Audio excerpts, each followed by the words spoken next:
So in the last session, you were searching around the there was like an obelisk with an eye on it, and there was a message that was sort of coming through for whoever touched it. Tavis touched it first, and then you started to head south, continuing on your. Was that sorry? Was that Jimbo? I didn't say anything.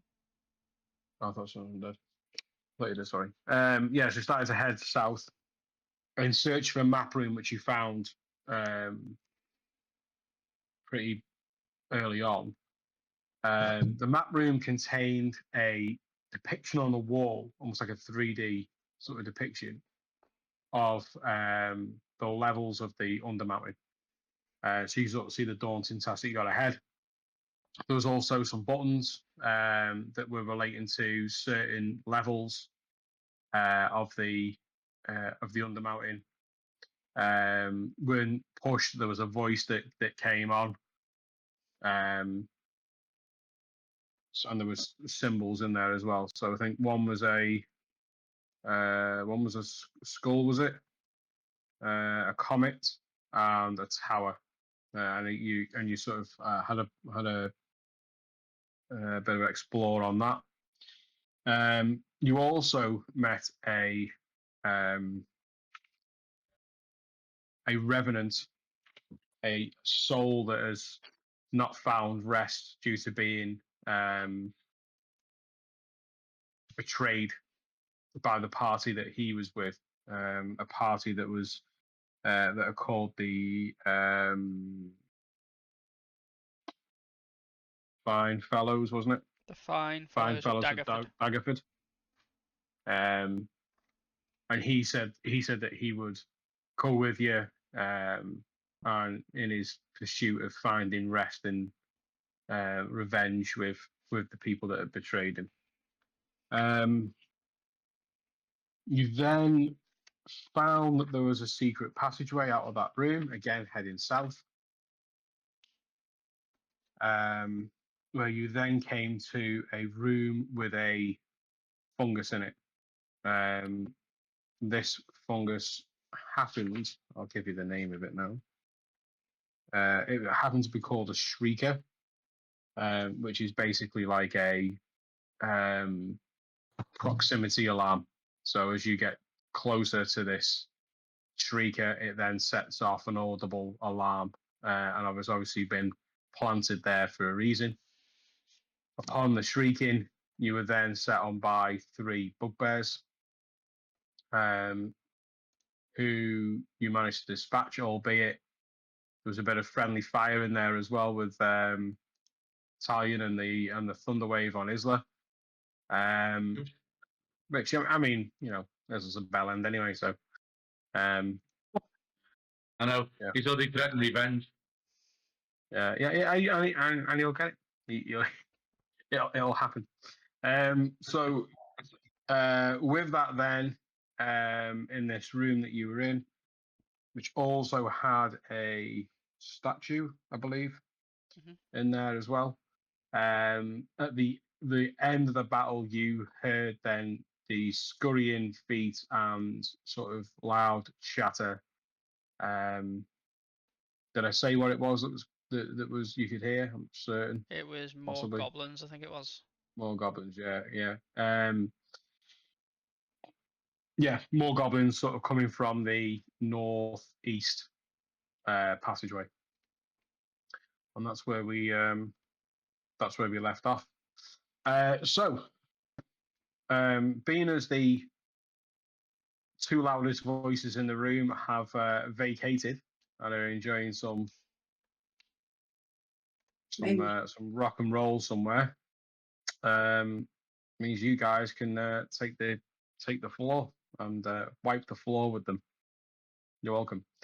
Like I said, prior to coming into the Undermountain, yeah, I'm happy to encourage the meta thinking and meta talk.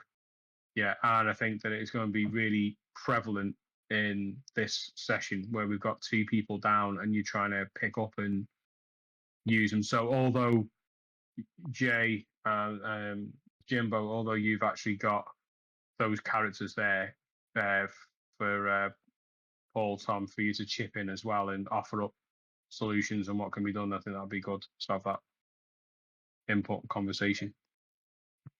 Did we Everyone happy defeat with the that? bugbears? Bugbears were dead, but then you heard a new threat coming from further. So obviously with the Shrieker, with the Thunderwave not being quiet as well, this has now brought on new attention, bringing attention your way. So without further ado, are we all happy to start? Yeah. Yep. Is this the alarm that you wanted to set off in the mansion when we went through it the wrong way? The alarm in the mansion. Yeah, back in the earlier game that we played, we went through the mansion by like secret entrance. Yeah. In Philandin.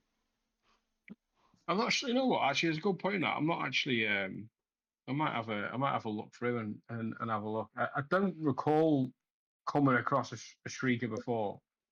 No, I was just commenting about the way that we've set off like an alarm, and that was sort of the plan in that building, wasn't it? Yeah. And I quite enjoyed that in the last session. It's quite good. So yeah, you now got some sort of idea of what a Shrieker is, and the goblins are scurrying your way. Go into the game.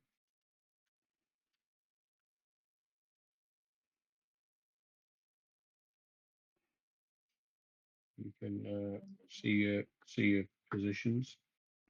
Could you give me control of Tavis, please? Yeah.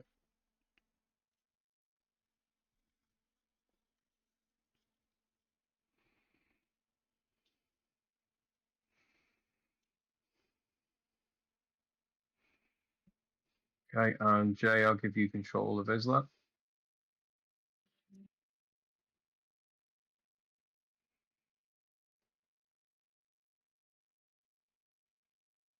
You should be able to see that now. I don't think the party sort of icon is going to work for us in this respect. So I'm just going to get rid of that from everyone at the minute, and take that one away. So we've got our so we can just see what our characters are doing. Does anyone want to pick up Halith? I think it's just me that can do it. I don't mind drag. I think you gave me the ability as well. I don't mind dragging him around with me. I don't think you can, to be honest. Looking at it now, doesn't matter anyway. No, you've right. It's not working. Okay, so just to clarify before we crack on, we are still in initiative order. So if you want to take it down, if anyone wants the notes, it is Tavis, Negan, Thurin, Isla, Morthos, and Talion is the one in order at the minute.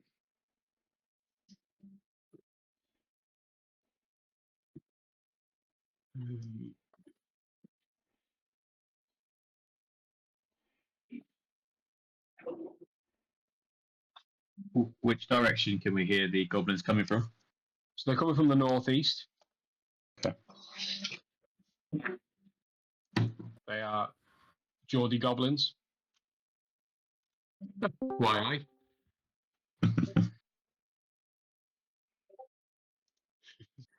Get in your bag. You're doing great. You're doing great.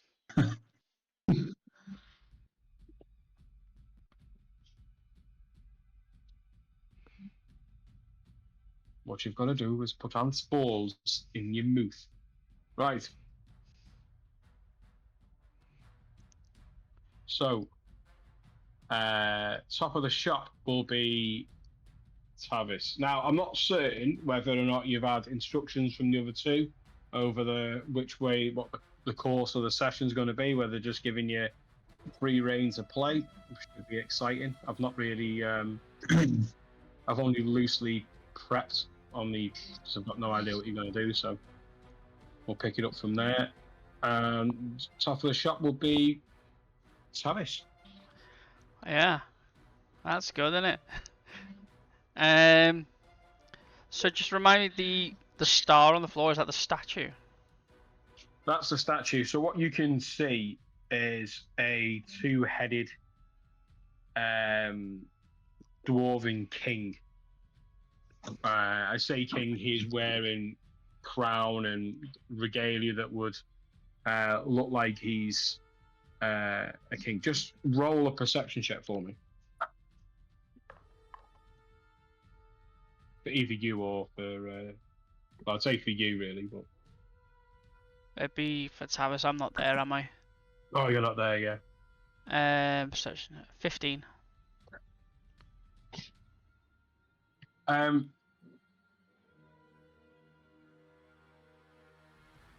You can see that this statue is made of granite.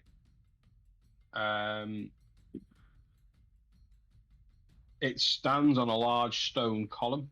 Stone column.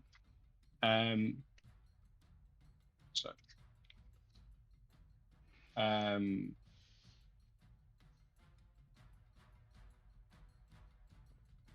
you can see that it depicts a dwarven king. So it's a 3-foot high stone pedestal that he's standing on. And the thing that catches Tavis's eye the most is that sprouting from the king's neck is a deformed and mostly featureless second head. It's got elongated, toothless mouth. You can also see that there looks to be an inscription on the pedestal itself. And you can see that there is a stone circlet, like a crown, which is on his head, and then his large hands then grasp the handle of a stone warhammer, the head of which is planted between his feet, so it's sort of down like this. He's got his two hands on it, so this deformed face of a second head protruding from his neck, and he has this stone circlet on his head. Okay.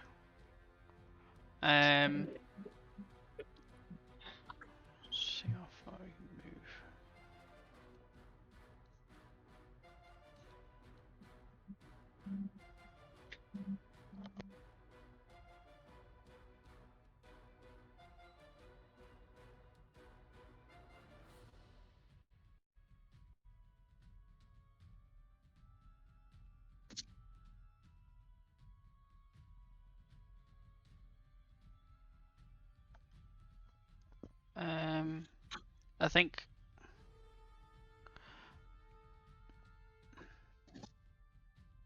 I think Tavis is just going to use his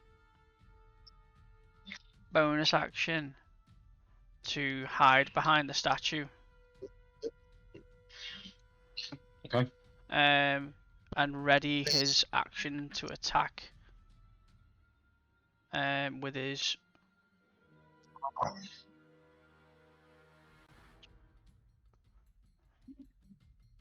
short bow. I don't think. What's his range on his daggers? Do you know? I've got a feeling it's just the range of daggers, if I'm being honest. Yeah, which is like 20 feet, isn't it? Off the top of my head.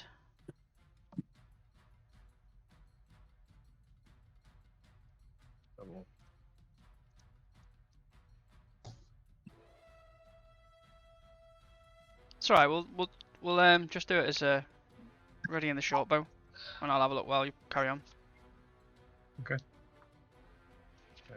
Well. Okay, so next up is Negan. Did I hear the noise of the goblins? Yeah, you would have all have heard it. Yeah. And you reckon it's coming from the northeast, yeah? Coming from the northeast passage. Yeah, so it's on the north wall. All right, so that's my total movement there. 2060 on the daggers. 2016. But Yeah. I will ready my axes there. Yeah.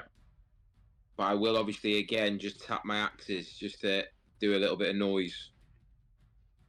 Yeah. The axes, when you just sort of finesse them that way, it's got almost like a chime, like a bell. It sounds like two crystal glasses just chiming quite crisp together. It's really audible, and it's almost in this room with this sort of echo, quite an eerie sound, almost like the drums of war, if you know what I mean. It's that sort of. Okay, so ready in there. Yeah. You can hear now that the threat of goblins is getting nearer, and just outside of your range of sight, just into that gloom of the passageway, you start to make out shapes, glints of light on various pieces of metal, but you can hear them coming. Yeah. Anything else for your turn?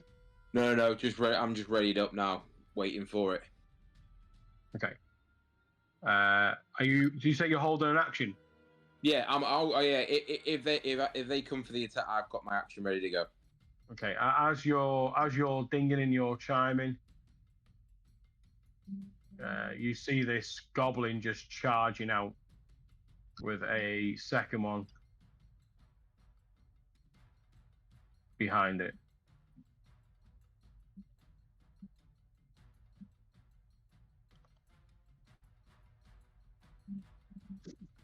Do you want Tavis's reaction or? Yeah, reactions would be Tavis's first. So he'll attack with his short bow. That's a 19 to hit. So is this going to the first one? Yeah, 35 feet away. Okay. 19. Yeah, I'm pretty certain that hits. Let me just. I've not got my sheet ready. One sec.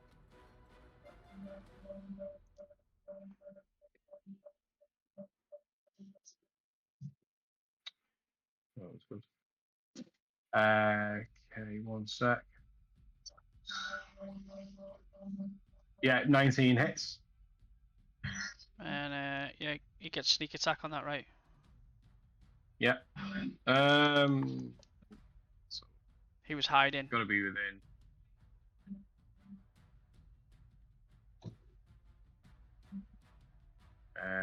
Yeah, I'd say yes then. Let me have a. Sneak attack always catches me out.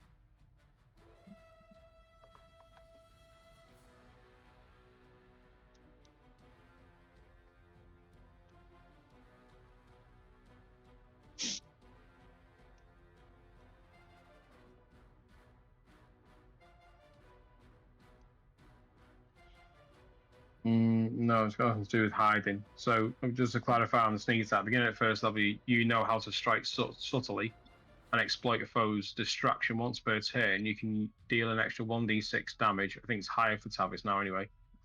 So one creature you hit with an attack if you have advantage on the attack roll. Do you get advantage if you're hiding, do you? Yeah. Is that where it comes from? Let's see.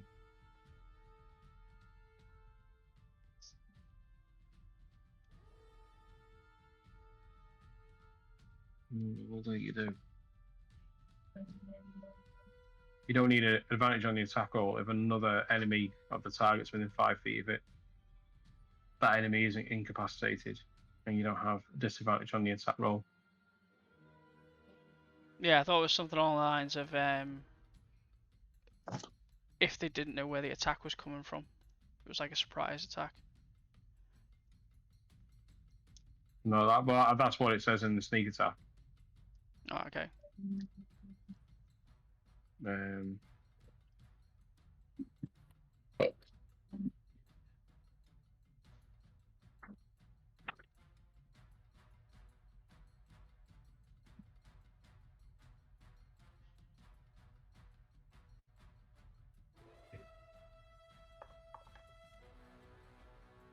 yeah. No, it doesn't say that about the hiding. Oh, okay. I mean, for what it's worth, if you believe that's correct, then for what it's worth, I'd say use it. Okay. But no one is within range of sneak attack, and I don't see how the hiding gives you advantage. It would just give them disadvantage on attacking you. Okay. Well, we'll just go with the 1d6 for now. Right. So that's.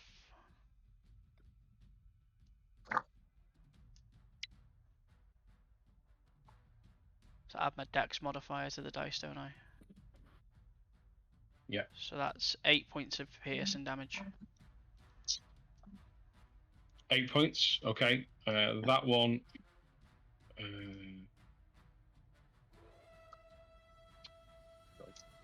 When I get roll 20 to work. That one, yeah, just takes him straight out. It's a headshot, pulling back and letting loose, and the arrow just skewers straight through from one ear and out the top of the head on the other side. It's like a proper boing as it just lifts him a little bit off his feet, coming slumping to the floor.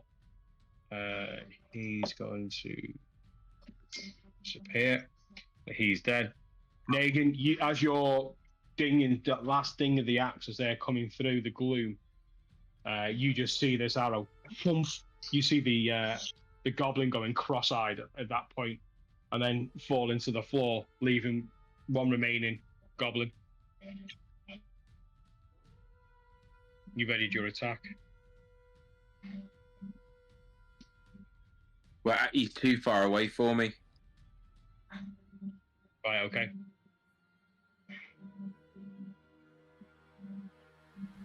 So the readying is if he comes within range of you, then, yeah? Yeah. Okay. Okay. So yeah, you see him and eyeing up the one that's in the front. This is going to be Thorin.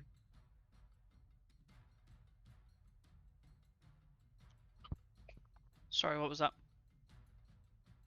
Thorin's up. Yeah. Okay. He's gonna move around to front of the statue. And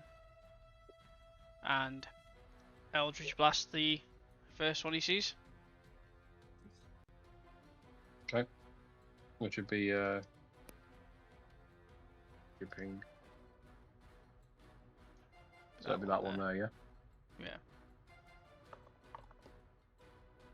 16 to hit on the first one. No, 16 on the dice. So 23 to hit. Yeah. Yeah, it hits. And then the next one is 17 to hit. Yeah, both hit.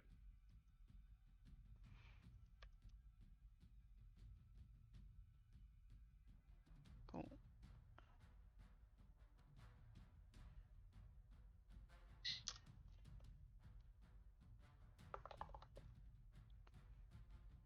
For the first one.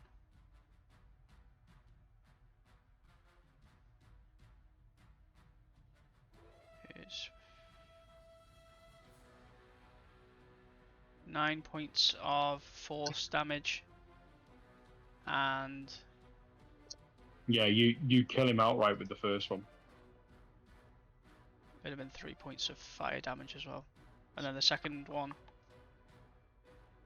hits him again because I'd done both at him for another 12 points of damage.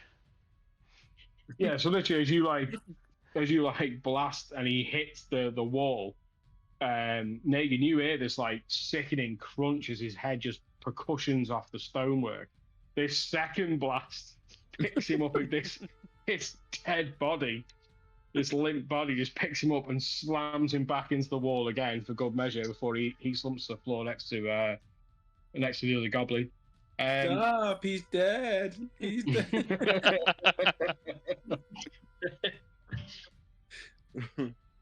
Okay, so with that then on to Isla. Isla's gonna move over there that way, and then seeing that he can see those 4 there. He hasn't sent me his spells, so I don't know how to do his spells. But I want to do obviously, the one where he kills everybody. Which one? I believe that would be Shatter. Shatter. Shatter. How do I go about doing that? Have you Right, got? well, I will. Let's go through it properly. So the spell itself. Have you got your book handy? Yeah, I'm going. Have you got his spell save DC? Because that's what you're gonna need. It should be on the next. It should be on the second page. Jay. I'm going.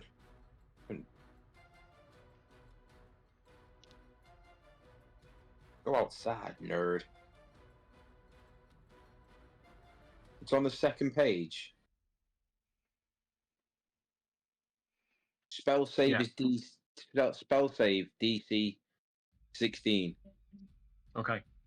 Okay. So what you can do, I don't know what it's like on yours. What you can do now is you can, if you use the measure tool that's on the in the sidebar, you can select that.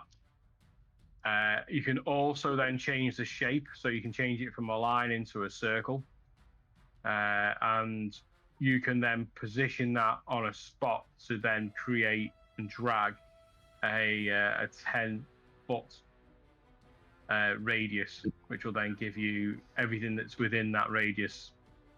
We'll have to take a roll. Now, Shatter is a Constitution save. What was the DC, Jay?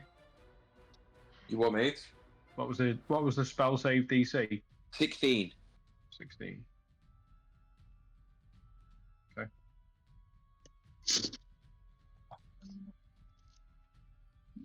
All right, it's a straight roll on a goblin.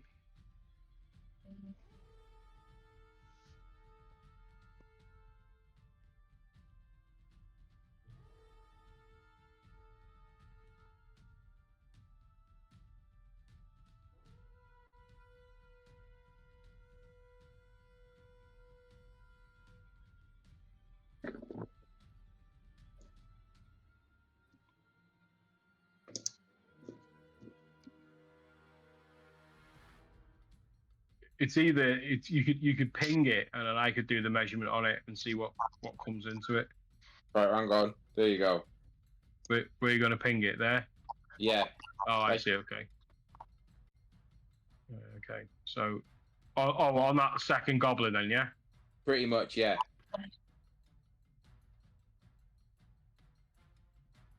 I get 10-foot and 10-foot.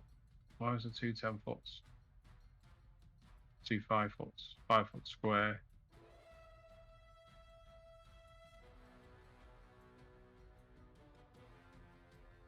It's how much? 10. I mean, that's 10-foot there, isn't it?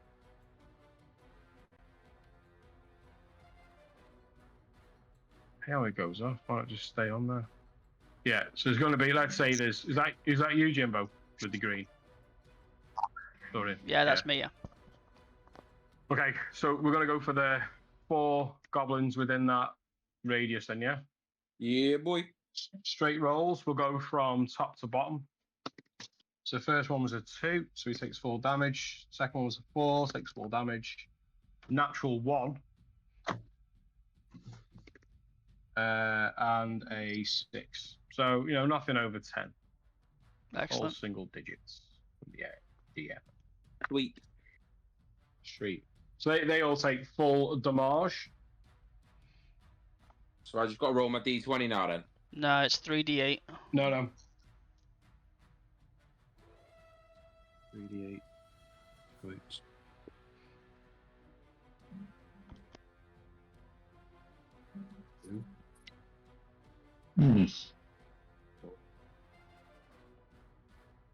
That's 7 points of shatter damage. Some kind of unit. Each one has got 7 hit points. I mean, even when Isla's not here, he's been a bellend. Fuck your lemons, lad. Why can't I? Oh, because I'm on that again. Right. So with that, yeah, you Negan, you hear from as they cast this spell, this just ear-piercing noise. Yeah, as the stonework that's captured around this small area just cracks and just starts to crumble on the sides as ears pop. And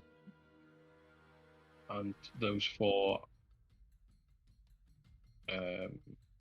had an agonizing death.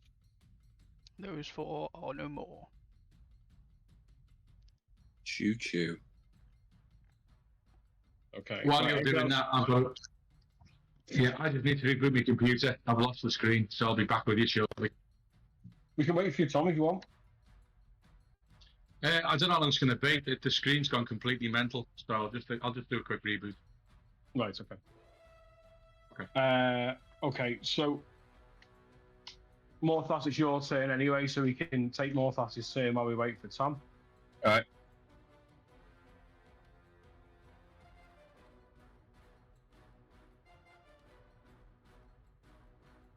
I'm going to move there. I can't actually see anything in range at the moment, so I think that's just it for my go. Okay. You can ready an attack.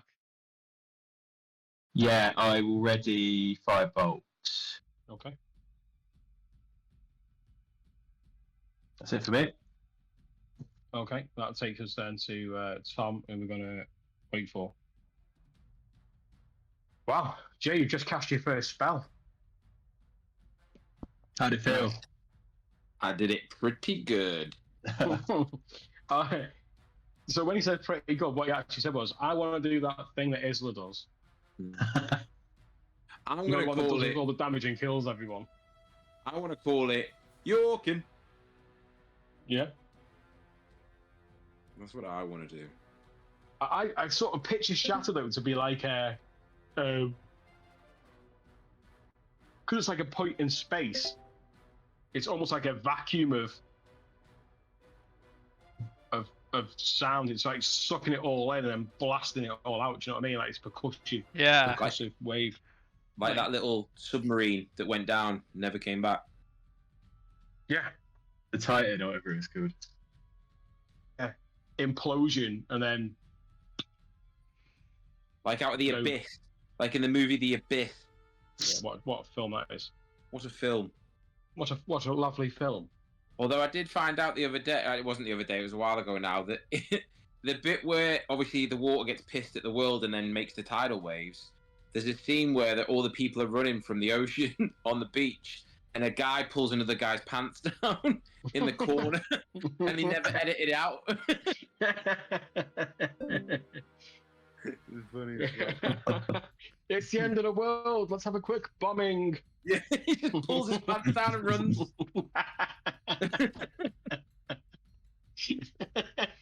Survival of the That's fittest. funny, that. Yeah, it's funny that.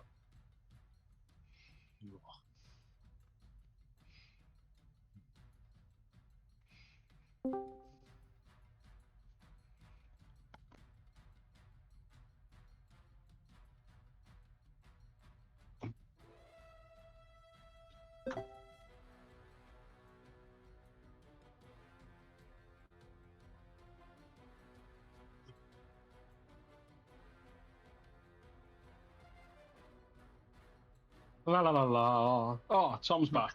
I am back. Okay, that was a And nightmare. how are we looking? Yes, you're all back with me. I'm still waiting for the thing to load with regards to the characters, but I'm back with you. Hang on. Close that one down.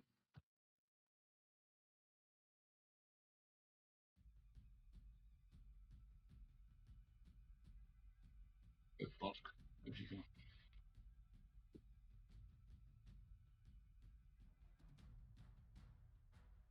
What's left? Is anyone left to kill? From where you stand, you don't know. Let me just expand that a little bit. Does anyone else see if there's anything else to kill? I can't see anything at the moment. No, not from the Right. two things that the corridors I can see.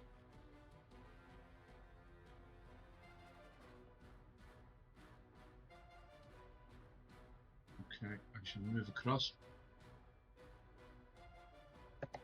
Beam up a bit.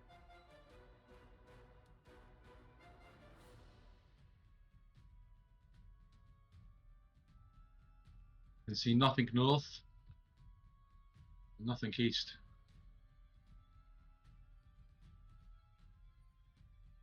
So based on that, I'll hold my action for now, which will be spike growth. Oh, nice. Give me 1 second.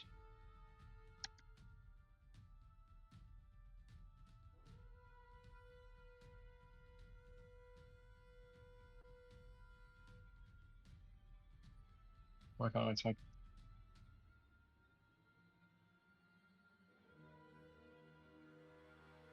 See me?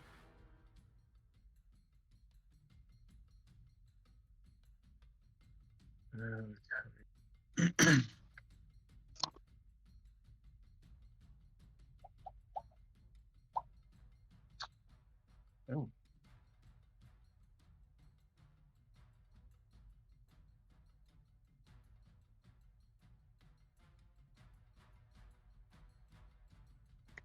okay.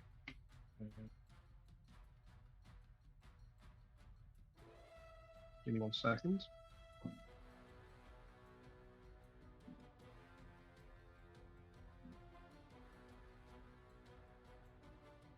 Okay. Okay, so nothing else for Talon? Nope, I'm fine for now. Okay, top of the round then. So we're back to Tavis.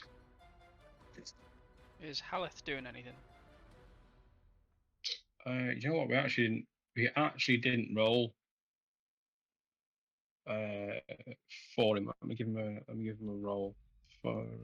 Hang on a sec. I'm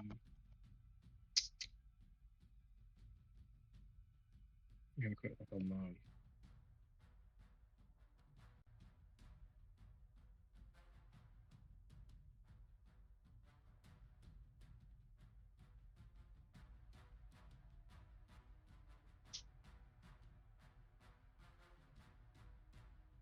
What's on the I've all messed up.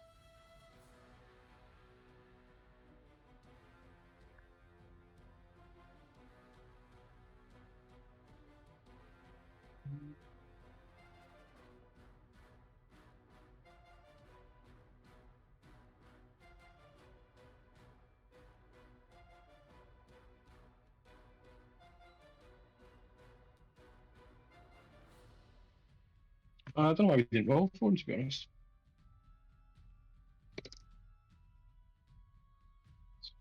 Actually, that would put him top of the round. Actually goes above Tavis. Fair play.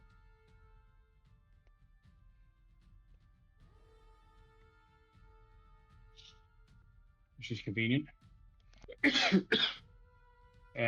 He's got movement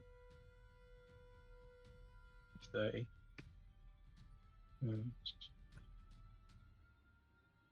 he's gonna go there.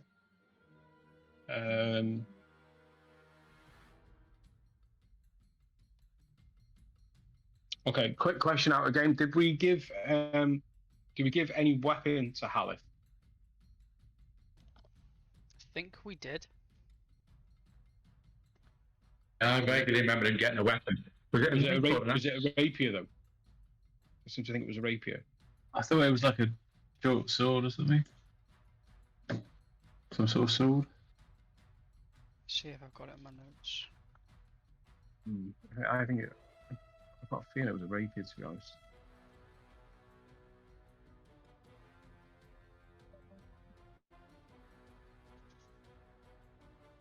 Yeah, quickly.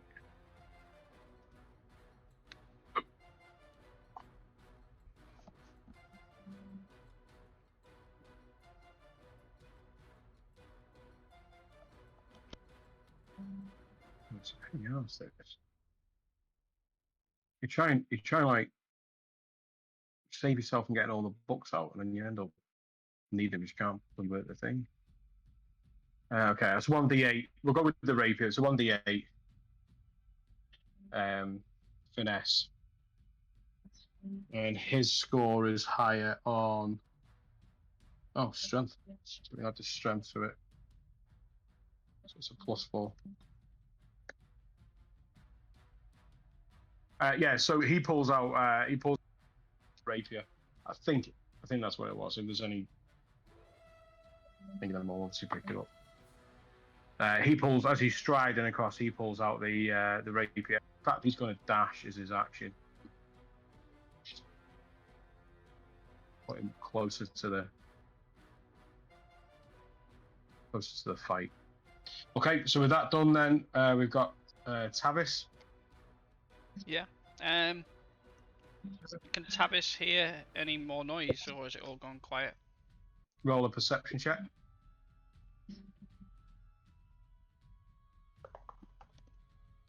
Natural 20. Yep, you can definitely hear that there is more scurrying. Okay.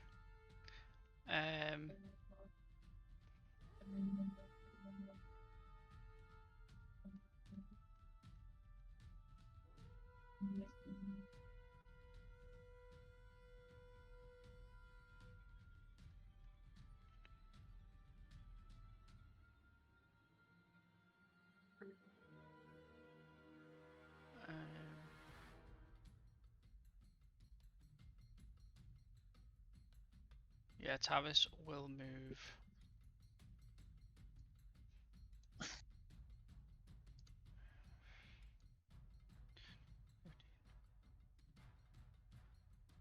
To there. Okay.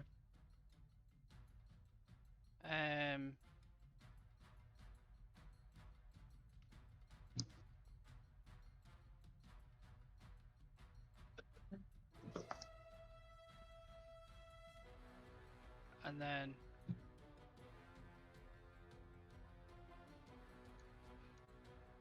I think he'll use his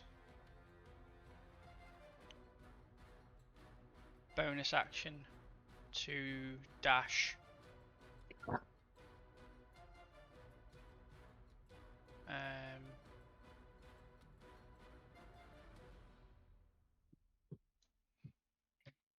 To there, and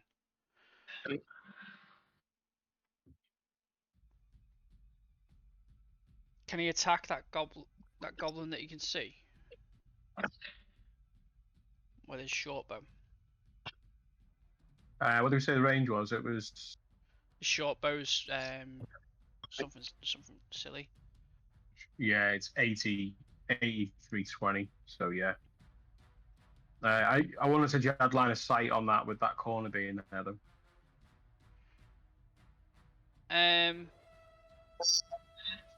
Okay. Would that give him cover or not at all? No, not at all.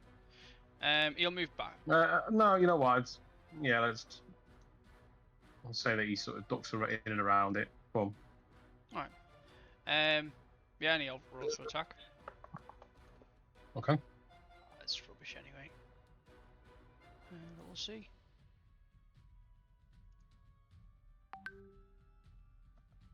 Uh, 13 to hit.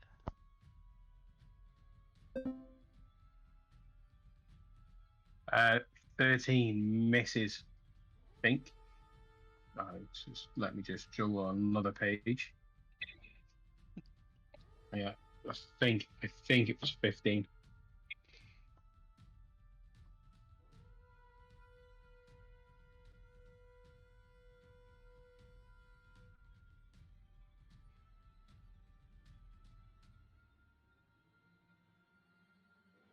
Why have I got problems here tonight? Say 13, yeah? Yeah, 13. 13 misses. Alright, that Yeah, as the arrow continues to sort of clatter down that passageway. yeah, that ends his turn. Thank you. Okay. Okay, so Negan. I want to move up to about there, and yeah, I'll hold my action. Okay. And you're holding, throwing the axe. If it gets close to me, yeah. What's your range on your axe? It is 20 feet.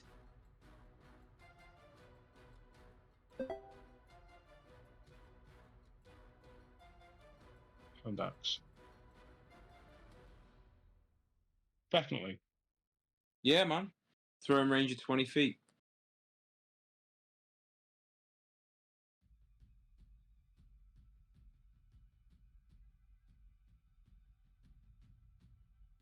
No, you've got 20 to 60 feet. Axes have a throwing range of. I've always had it as a throwing range of 20 feet. No, it's a throwing range of 20 to 60 feet. So anything less than 20 feet and anything greater than the 60 feet, you're taking disadvantage. Yeah. Yeah. Well, no, I'll still hold. I'll hold. Okay. Okay. So with that, okay.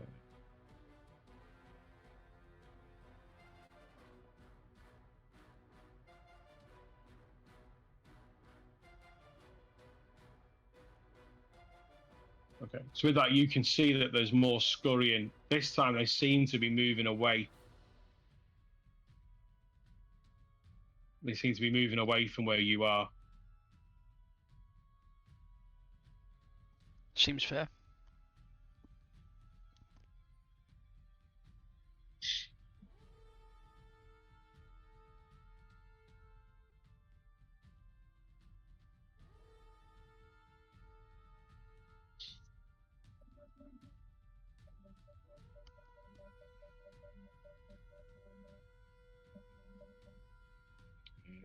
So,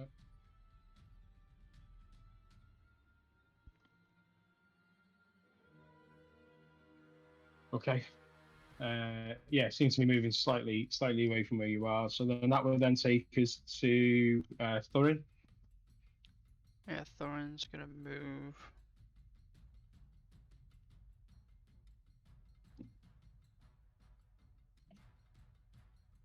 to there.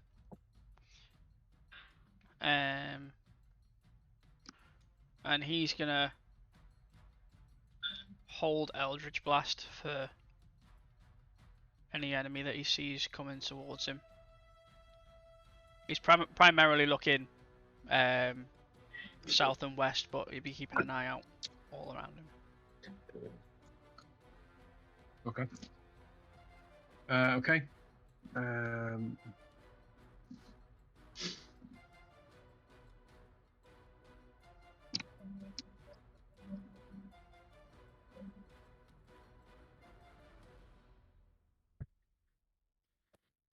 Right, 1 second.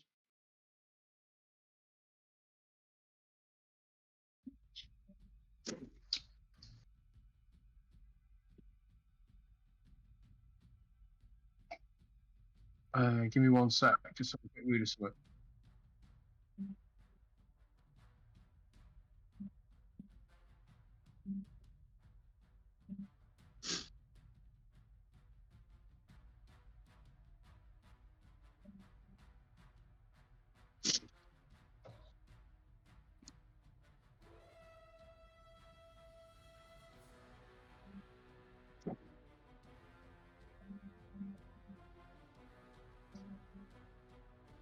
Okay, I would like you to make a intelligence saving throw for Tavis. Okay. Intelligence saving throw.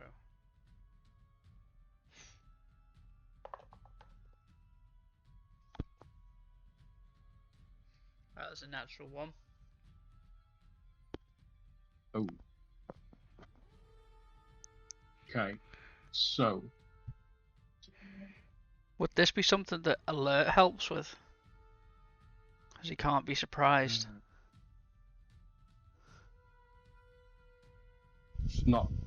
it's not a surprise attack. Okay.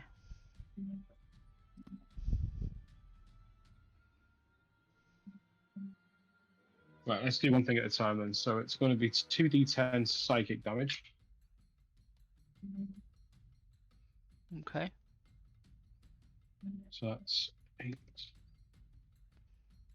That's 11 points of psychic damage.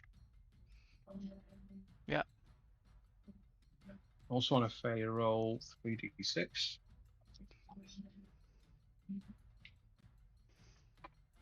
Pray for crap rolls here, guys. Oh, 6, 9, He's not going to die again, is he? 11.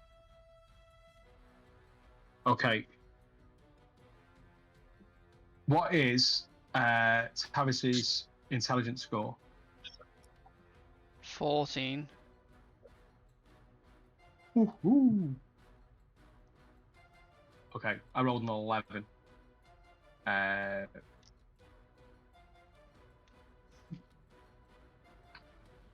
Okay, I rolled an 11 on that one. Now, one more. It's going to be 19 to hit with an attack. So that's going to be 23. That hits. What was the total damage for the first psychic? Oh, mate. Sorry, I was reading up about uncanny dodge. Why? Because he can half the damage. And I wanted to make sure it wasn't only physical attacks.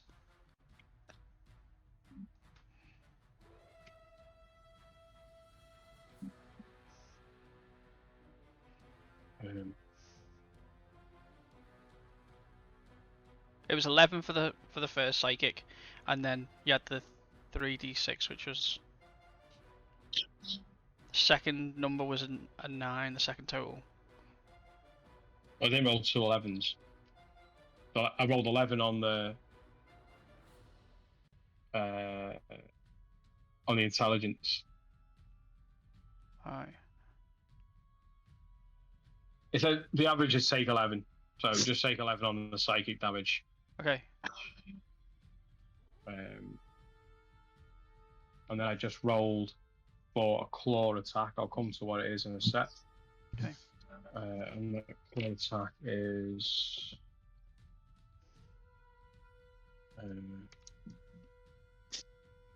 5 points of slashing damage. Okay.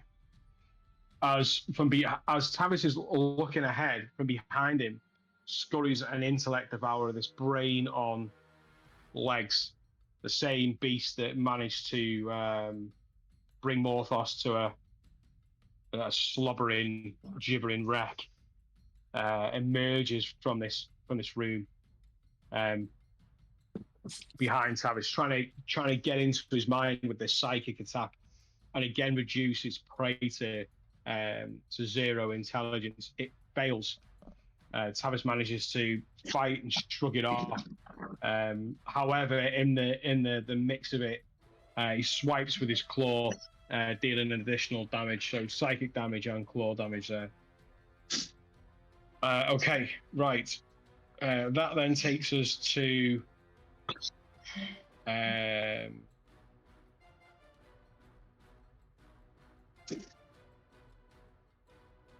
Get Isla. that then takes us to Isla.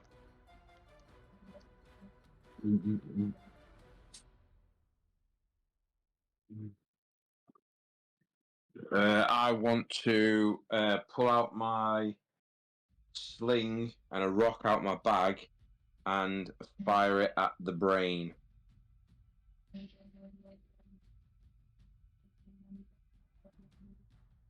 Okay.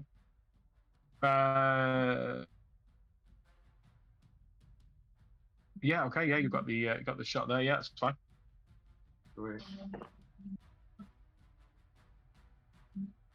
That's 18 to hit. On the intellect is a hit. Oh fuck yeah! 4 points of bludgeoning damage. 4 points. Yeah. Okay, so 94.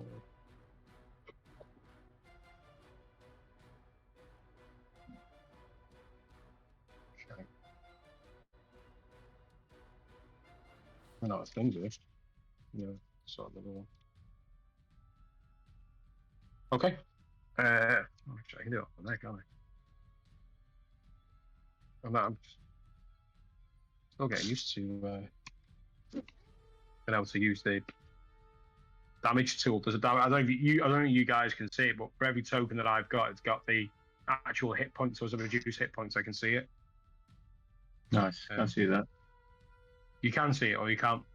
I can't see that. Yeah, No, I can't that's see it. good. Daryl, did you hear that as well? I've backed up with Isla as well.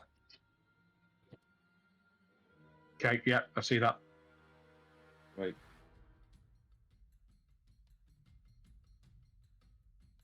Okay, so that's Isla's turn. Anything else for Isla?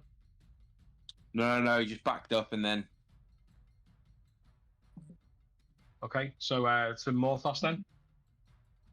Can I cast through Isla without hurting him? Wait, what are you casting? Firebolt. What are you casting it on? I was going to cast it on the brain.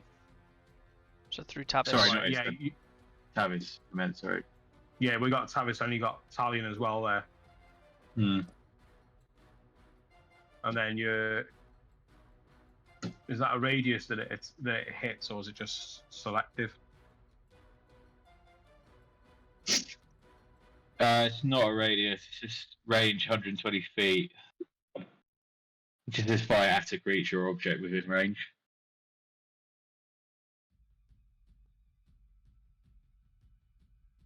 Was it firebolt? Yeah. Actually, to be fair, if I moved here, then I'd be in range, I think.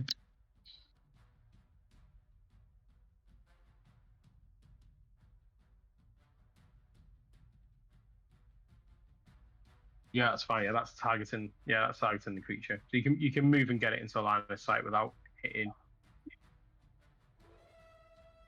You've got Cool. movement, haven't you? So you can move and get in line to attack Yeah. it.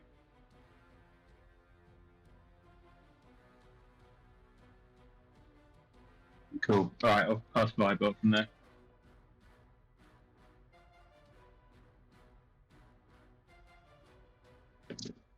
Uh, 23 to hit. Yeah, massively hits. And damage is 12. Whoa, nice. Yeah, it takes a real punch as this Tavis looks down. You can see that the creature next to it is just engulfed in this flame. It really gives off like a pungent smell as well as it sort of ignites, but you can still see that it's moving and withering around and within it. Anything else for Morthos? Just chat to Tavis and say, we're not letting it happen again this time, man. We got you. Okay. Right, moving on then to Talion.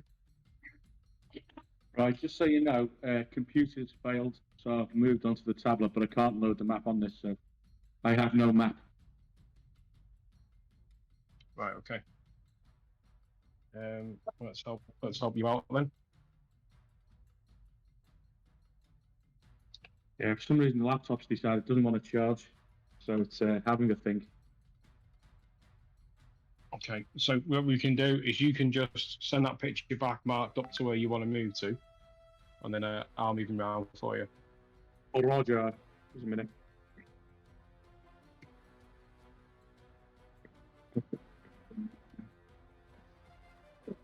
I put the message in there saying bloody intellect devourers, and then you Oh, just yeah, sent the picture. Yeah. He's going to be fucking flipping when he sees it. Right, so is this the current map as it's showing, is it, Dal? Yeah. So if you send me that photo back with a mark on it, if you can sketch on it, then I can move it to wherever you want to move it. I can probably stay where I am and cast the spike growth on that alleyway as they come up the Okay. north. Yeah. So Okay. I'll put it there. So anything coming through that way is going to get attacked or hit.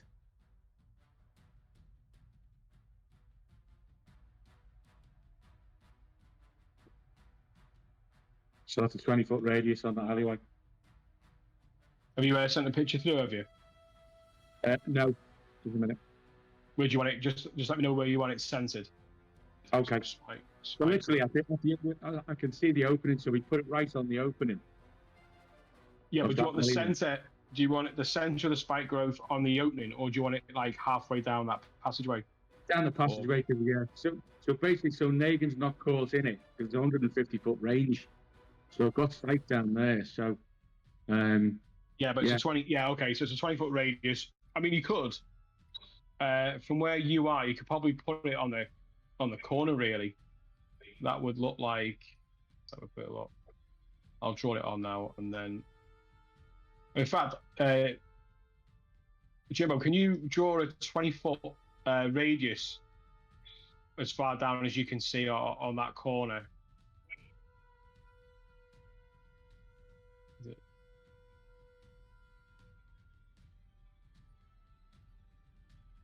Hang on a sec. You stay there for a minute, and then I'm going to.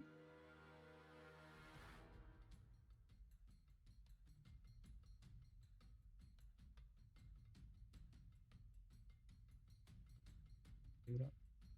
Easy machine. Okay. Positive is the laptop started charging again, so I'll give it 30 minutes and then fire it back up. Right, stay where you are, Jimbo. Let's go through it. So that would give us. Agreed. Spike growth. That would give us that. I'll go back. Yeah.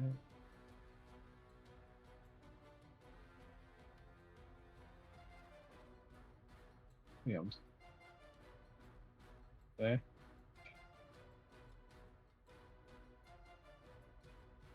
There. There. I've just realised. Right, you can take that off now. I've just realised I've probably given you information you needed, haven't I? Have I? No. No, it's fine. Okay. Okay, so yeah, I've got. I can see the spike growth now. Give it a double line.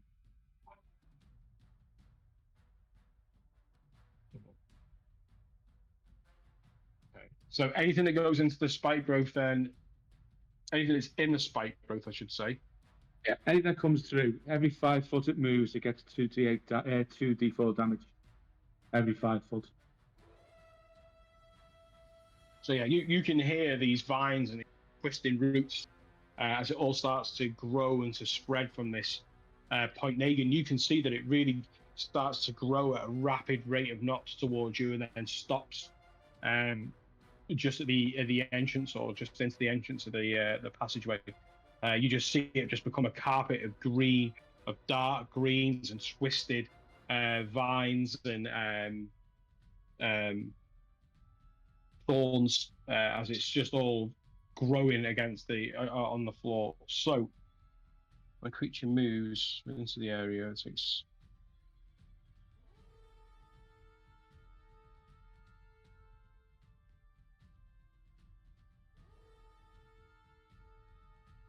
It's 2d4 damage every 5 foot.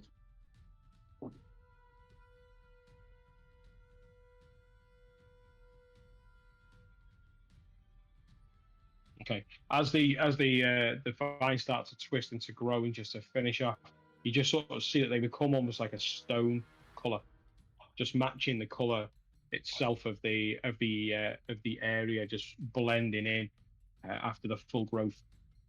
I thought it was when you start your turn there as well. Is it just when you travel through it? Basically, for every Across the 5 range. feet, yeah, every 5 Yeah. feet they move, they take 2d4 damage. Yeah. Okay. Okay, that's fine. Okay. Okay. Right. Anything else for Talion? No, not at the moment. I'm just waiting for them to get spiked. Okay. Right then, that takes us top of the round then to Halith. Halith is going to. He sort of looks round at sort of everyone. Morthos. He looks at you as you're the closest one to him, and then obviously to Negan as well.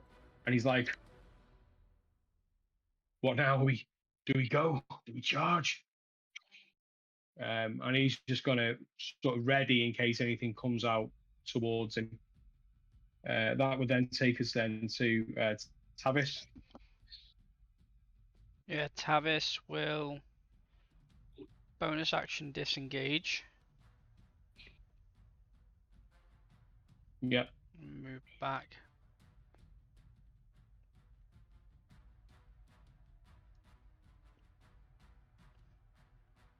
He says daggers were 20 to 60.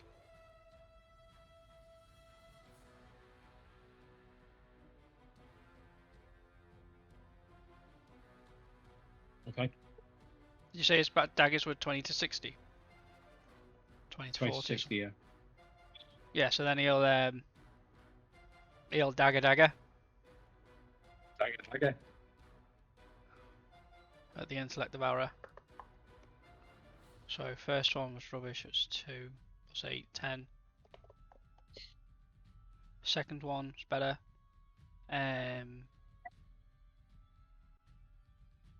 24 to hit.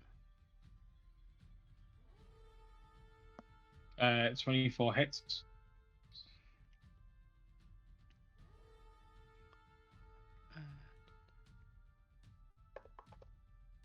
That's going to be 7 points of piercing damage.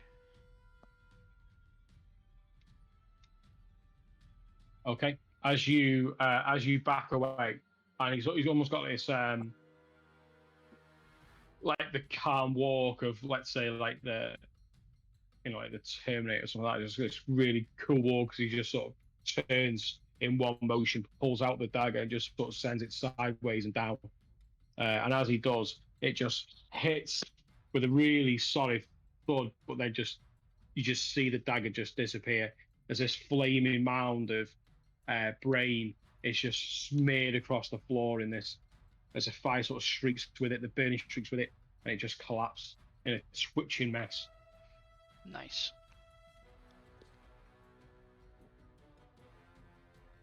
Okay. Anything else for No, that's it. anything else for Tavis? Okay, then that then takes us to Negan. Seeing obviously that the roots are all growing down that way, I'm gonna move into there now. Okay. And obviously just have my axes ready to throw.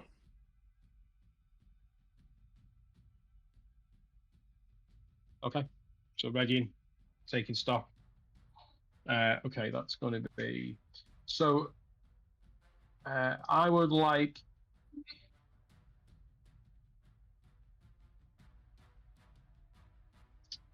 Okay, so what is it per 5 feet? Is it per 5 feet on a spike rate? They move, it's 2d4 damage.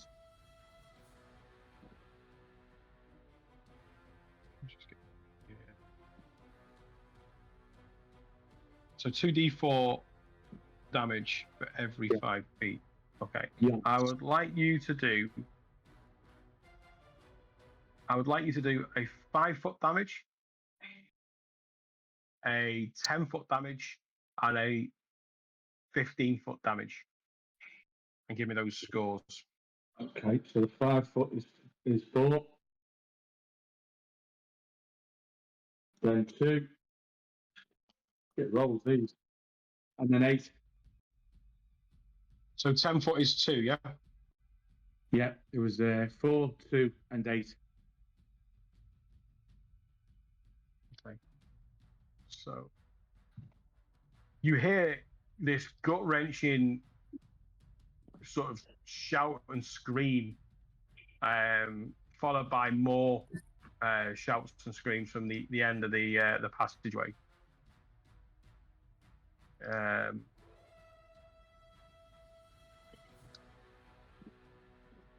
Okay, and then for these two.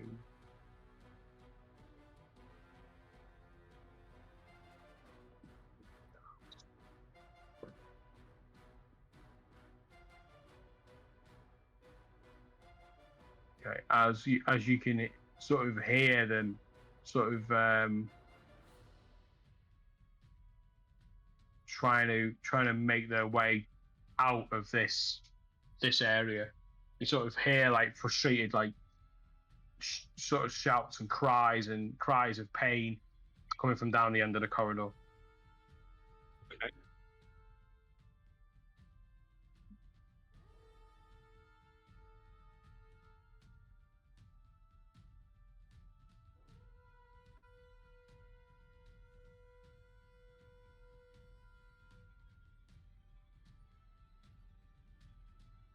Okay. Just trying to have a thing really. As you're from where you are, you just start to hear sort of shouts of frustration. I think. Okay, it's.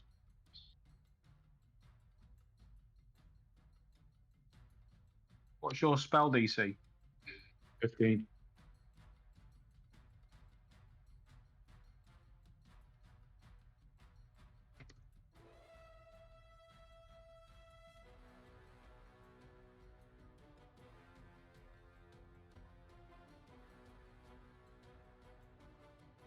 Yeah, you can hear that.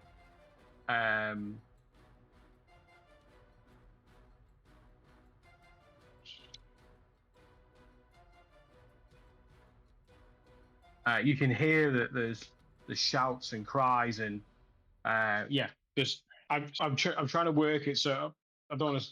Obviously, I can't show you what's going on, but Yeah. there's movement within it, and you can tell there's movement within it.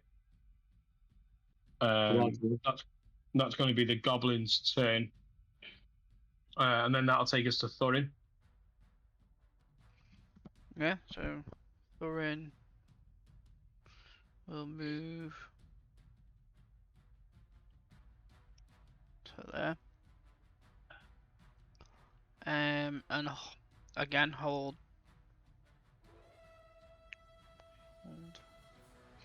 No, he's gonna take out his staff of withering. And cast Shillelagh on it.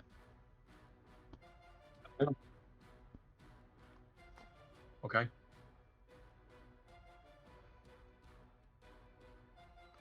And that'll end his turn. How long does that last for? Check. I think it might be a minute.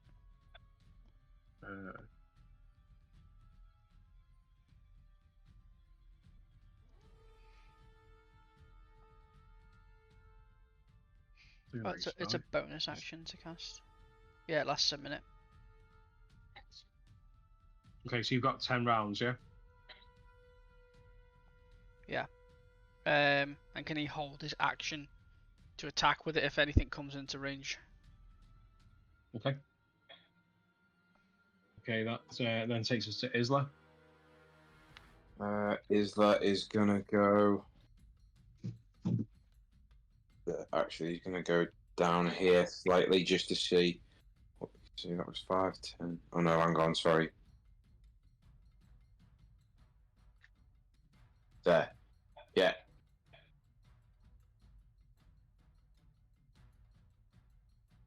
Okay, just drop down, yeah. Yeah. Okay, is he doing anything? I don't even think. No. No, nothing else. Okay.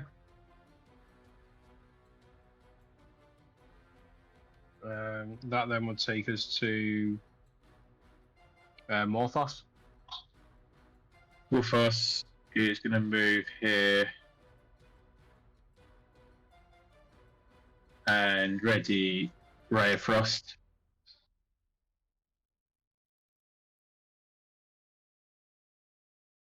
Okay.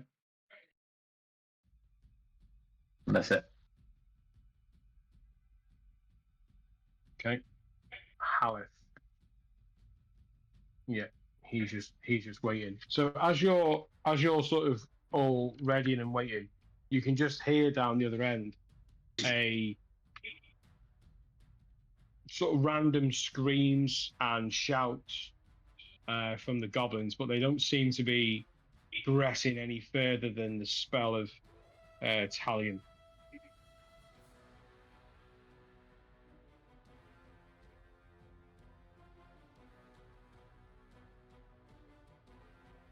So currently this would be Tavis's turn.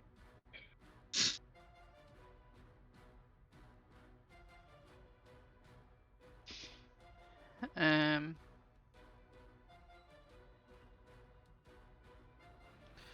guess.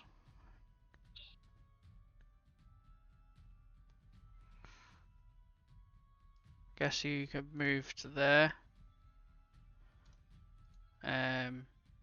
I'm ready his short bow to see if he can see anything. Or actually, could he? If he can hear noises coming from up there, can he just take a shot? Is that his max? That's not his max movement there, though, is it? That was 30 feet. Oh, it is his max movement. Okay. So I suppose he could bonus action dash to the edge. So from what you can see, you can't see anything up there But no. on your screen. I suppose if he could bonus action dash to the edge and then attack. Yeah, you do that. No, that puts him into vision of. Okay. Yeah, he'll attack with his short bow. Okay. Which one's he attacking? The one directly in line with him. Okay.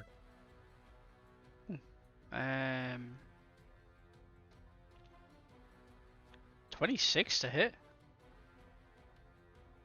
24 to hit, sorry. 26 is definitely going to hit. 26.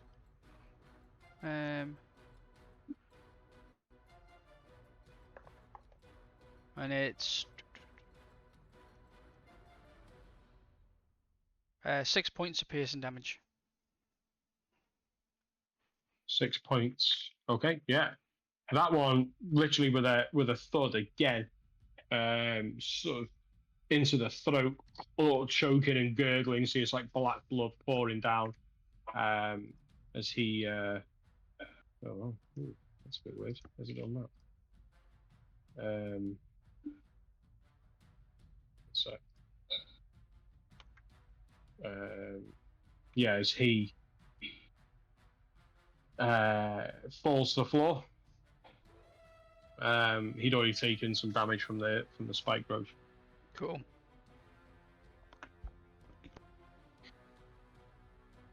That ends his turn.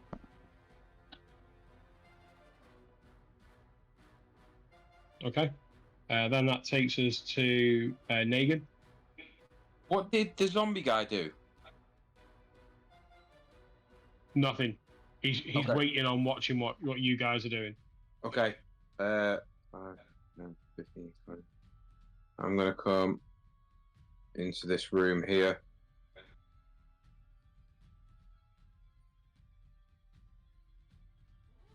Yeah, I've moved into that room there. Okay.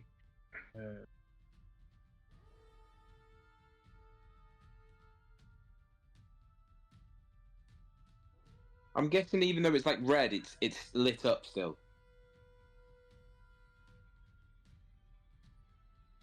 What's lit up red? So like if you look where I am now on my, can you see on my screen it's red where I am? Yeah. But it's light there. But I'm guessing, does that mean I can still see in that room? It's not dark. Yeah, that red's off your breastplate, isn't it? No, well, no, because if I move like out of here, I'm going.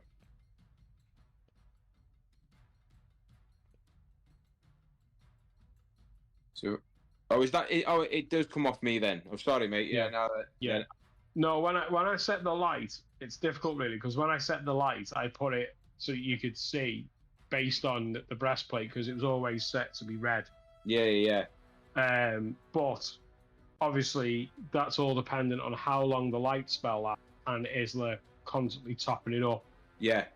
For the purpose of the game today, we'll just say that you've got it. It's fine in that time, but it's light where I can see where I am. Yeah. Yeah, and when you get into this room, you can see that there's like a bag on the floor. You can see that there's like a sack of dead rats and sturges. You remember sturges? They were like these weird sort of not like bats, but they were like a weird flying creature. You remember them in the Wave Echo Cave? They were all in one of the roofs and they attacked. They got sort of like goblinoid sort of features and they're sort of part fur on their heads and they're sort of translucent bat-like wings. And you can sort of see that the bugbears must have been eating what's in this bag, this rotten sort of sack of bits of meat.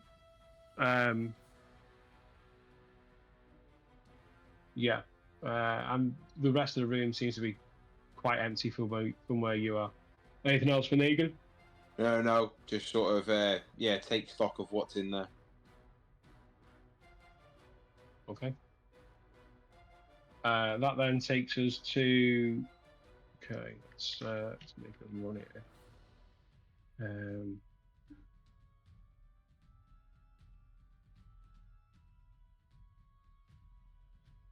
Okay, let's do 64 damage on the spike growth for Talion, please. What's that? 64. 64, yeah. Hold. So that's 5 for the first one. 7 for the second.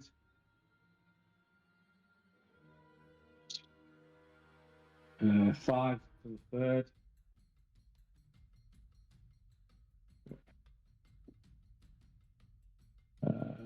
2. Next one. 3. And that one's 5. Okay. As Tavis is watching, he sees this running goblin coming towards him. And the run slowly turns into a walk, which slowly turns into him sagging, which slowly means he comes to a stop. And he sort of looks, and you can see that his legs are bloody. His hands, where they've been sort of close to the ground, are bloody. You see that he is swaying, and then he just crumples into this stone sort of. You can sort of just make it out. It's almost invisible. It's like well camouflaged as he just slumps down. As he just slumps down into it. He had a valiant attempt to try and get through, but failed. Marvelous. Seeing that, you can hear the frustrated screams and shouts from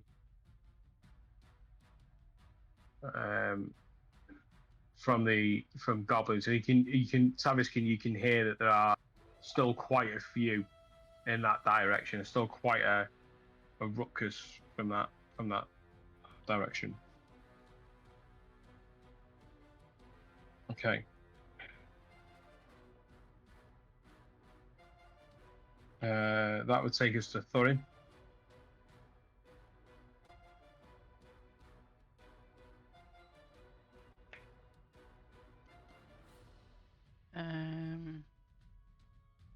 How long does spike growth last for? Did we say 10 minutes? 10 minutes. Yeah, so you've got... Yeah, you've got an age.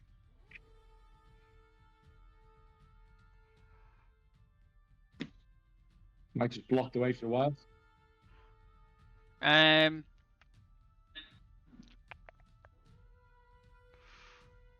Thorin will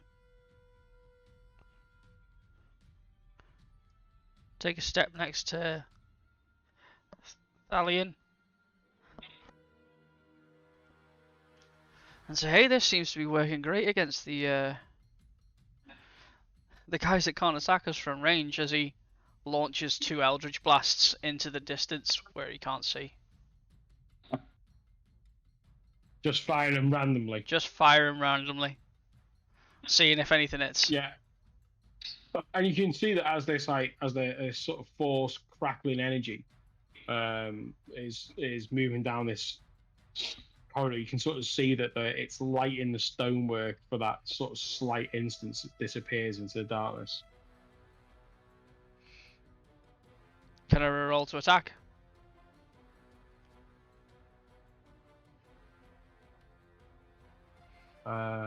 What, based on what that's just shown you?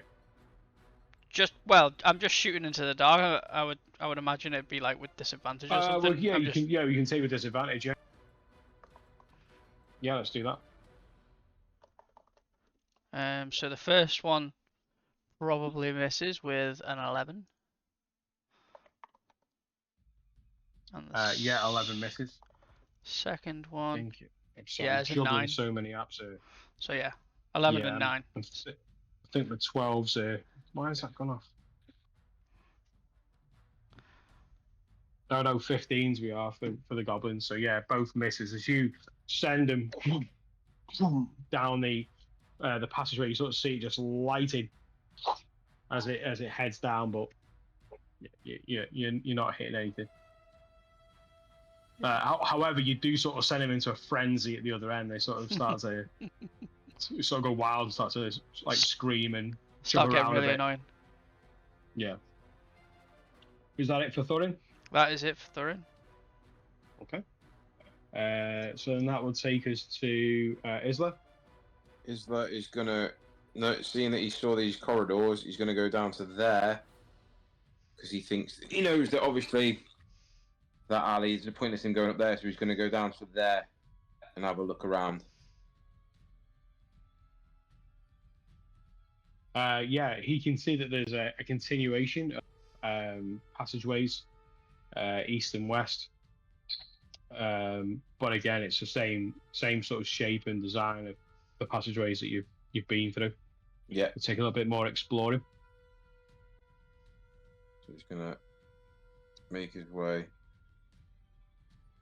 Just have a look. You're just gonna dash him, yeah? Yeah, just dash him as far as I can. I think that's as far as I can get him with dashing.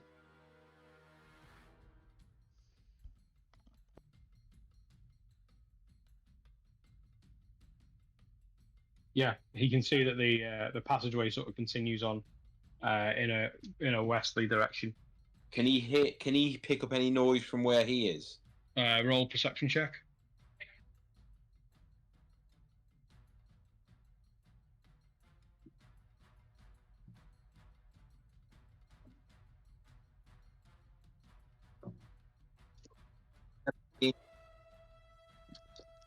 Sorry? 17. Quiet. A lot quieter than the end that you're on. There's you can hear a pin drop where you are. Okay, yeah. That's him for now. Okay. Taking us then to Morthos.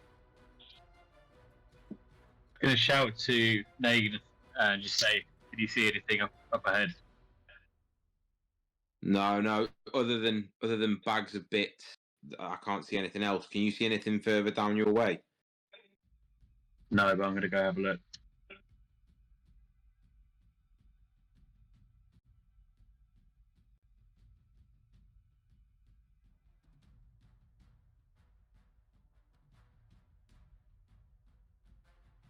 So yeah, you can use the dash action there. Yeah. Just trying to get the navigation correct. There we go. Yeah, so I'm going to use dash. I think I did 3, so I think I did 15 there. Yeah, so you got a total of 12, haven't you? 12 squares. Yeah.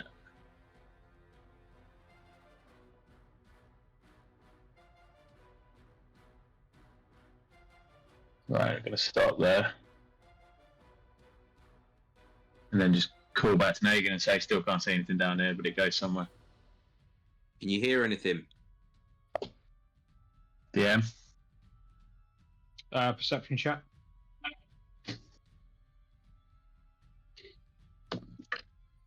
Uh, 20, not natural.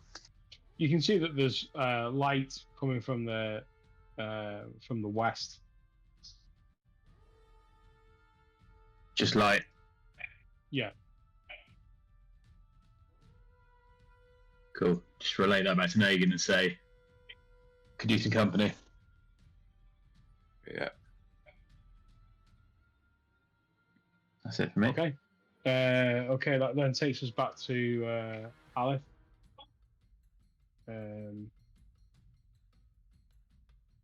He sort of looks to Tavis. What do we do? What do we do? I sort of see that he's a bit sort of in limbo. Did you miss out Talion? I did actually, yeah. You're right there. Sorry, always do it, don't I? Never get through a session, mate. Italian, sorry, my mate. You're up. I'm used to it. I'm used to being left out. Oh. I'm going to hold action anyway on Thornwick.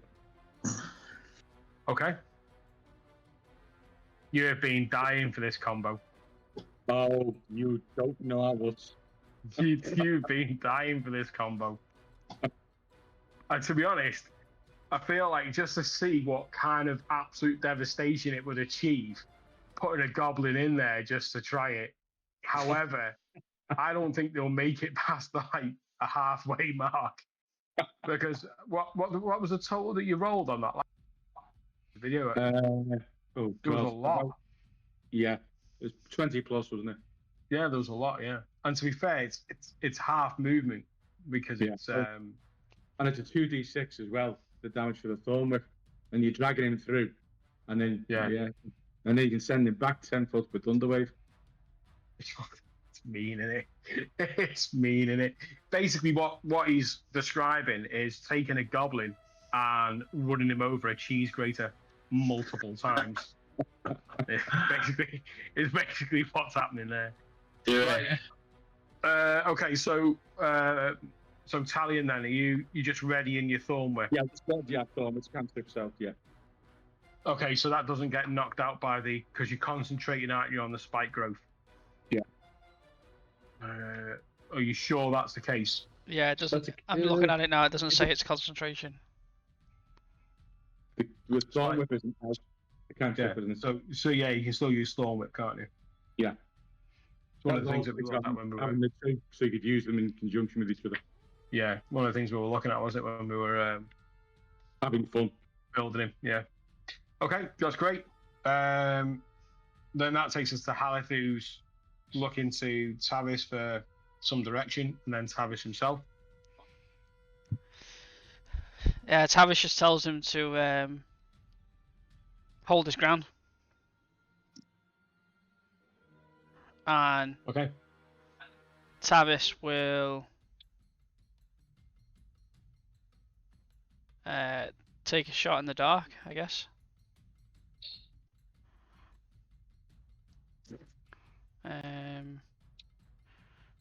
If he okay, so he's gonna take. If he moves to the left, do you reckon he could get a better shot? Let me just, you know what? Let's do it properly. Let's just see what he's got. So that would be that's dark vision he's got, isn't it?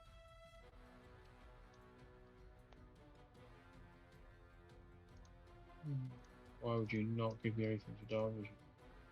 Don't get it.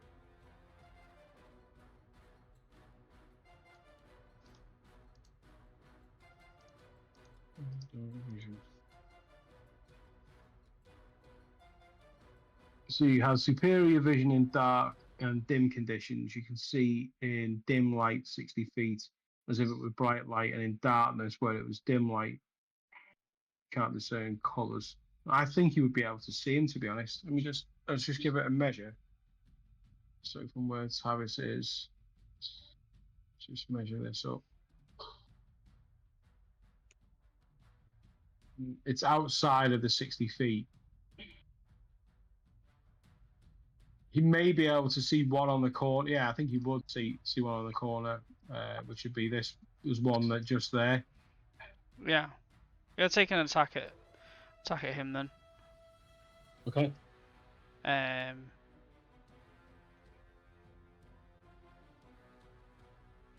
I think that's the best thing you can do.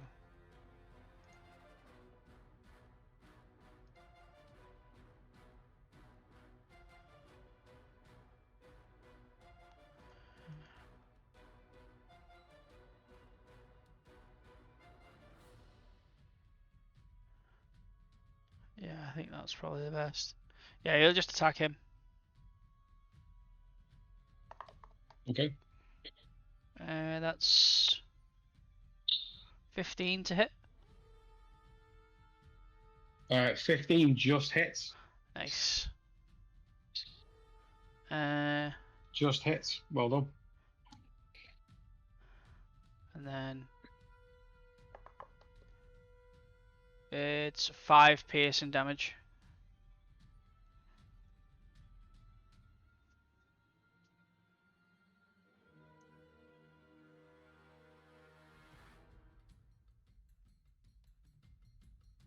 Okay. Yeah, you strike, and as he rears back and strikes, it's a tough shot because not only you got to get the distance, but he is sort of partially in cover, which would have bumped up his AC a little bit. I'll let it slide. Just as he lets loose, the arrow just making its way in the narrowest of past the corner wall, and striking the goblin. It catches him in the shoulder, twisting him round. But you can see that he's still maintaining his feet, although he's clutching it and he's sort of screaming as he yanks this arrow from him, throwing it to the floor. Anything else for Tavis's turn? Tavis is just gonna scream down the hallway. Come and fight us, you pussies.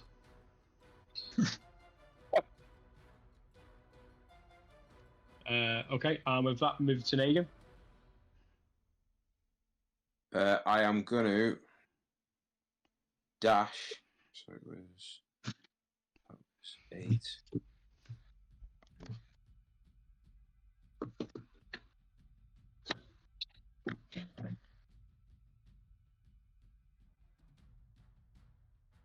There. Boss.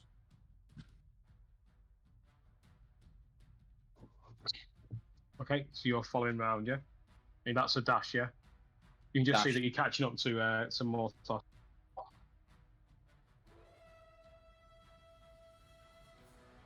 Okay, anything else for Negan's turn? Obviously, got my axes ready just in case anything happens. Yep. Okay. That then takes us to... Sort of think.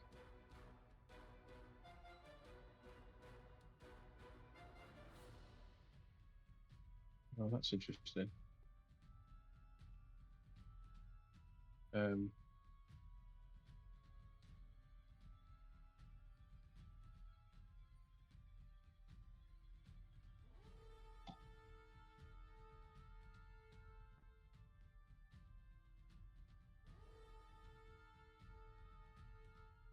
Right, let me just see what's...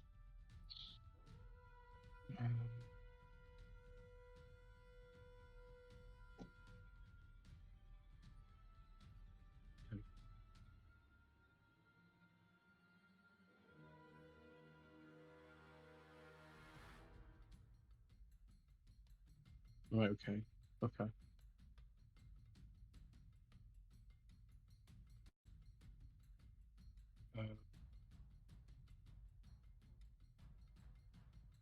So that's going to be, let's see. Easier with measuring.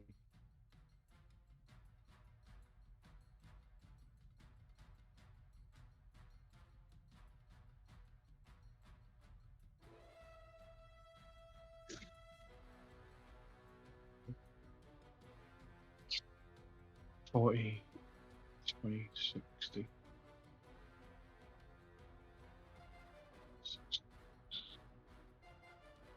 So not cool. Okay. Okay. Tom, roll for 20. Roll for 15 foot of damage.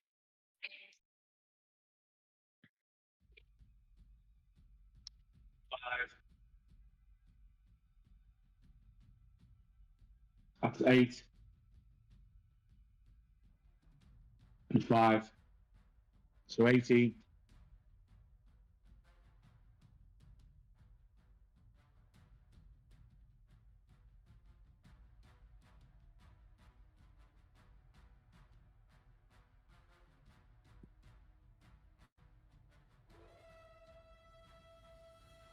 Okay, you roll a perception check for Tavis for me.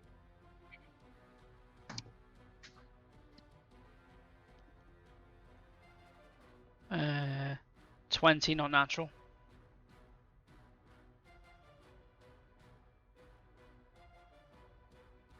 Okay.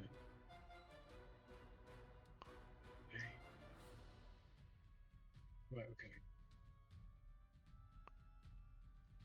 Okay, you can hear that there's an excited sort of fever taking over the creatures down here, and you can sort of hear that there's a difference in pitch. It seems a lot more excited, and you can also hear sort of in the distance like a thud. Dum, dum, dum, dum.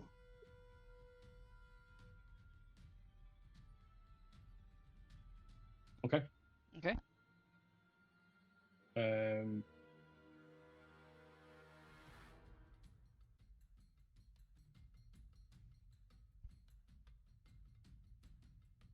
Okay, so Megan, you took yours. That takes us then to 30.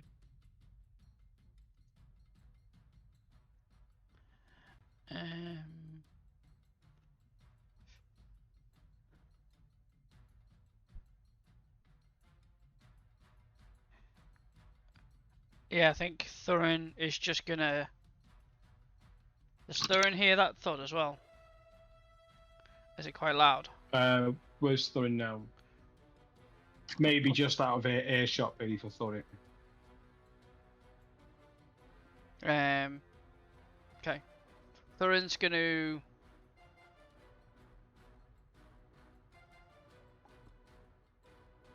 do like he did before.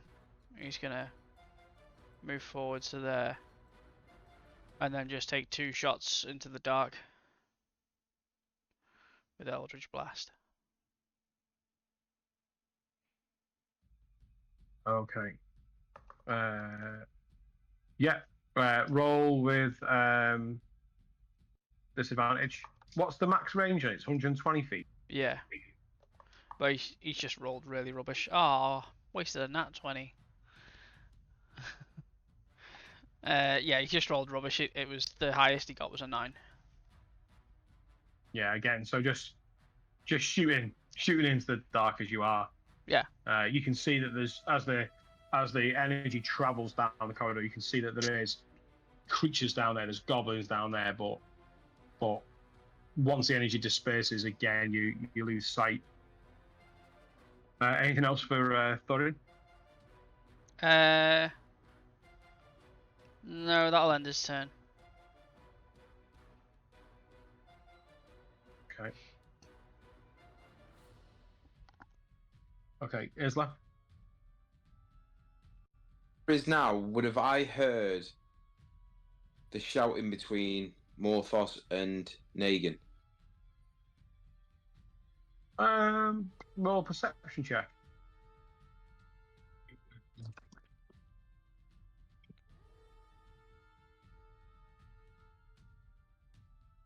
4. No. No. I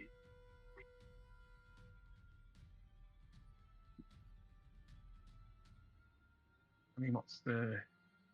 I gave it a DC of 8, which may be a bit harsh, really.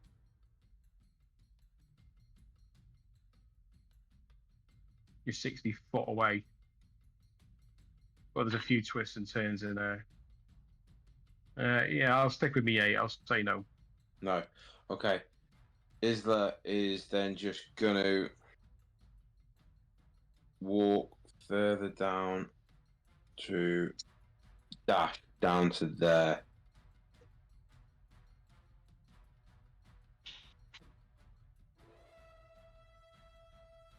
Again, you can just see the continuation now, heading north of this passageway.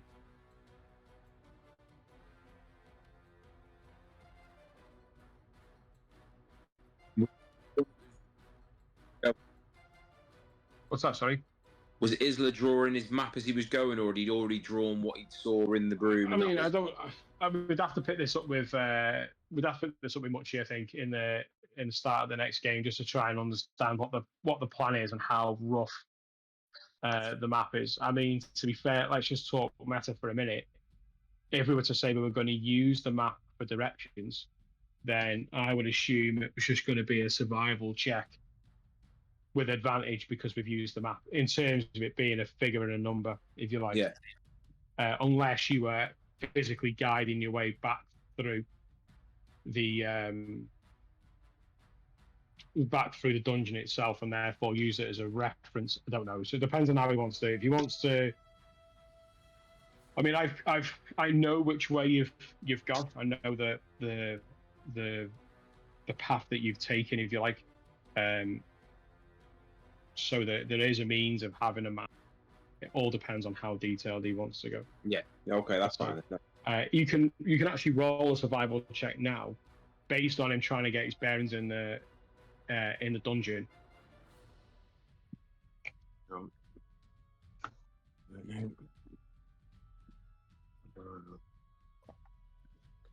+3.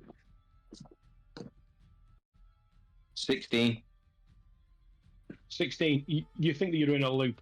You think that this is just heading you back round to where the chamber that you've just left. Okay. In terms of this level of the Undermountain, you feel through things that you've seen before, the passages were unfinished. Specifically in the area where you were around the Gillette Tube, you felt like those tunnels went somewhere and stopped. Like it just didn't. Like there was a plan for it to go further, but this is the extent of where it's been.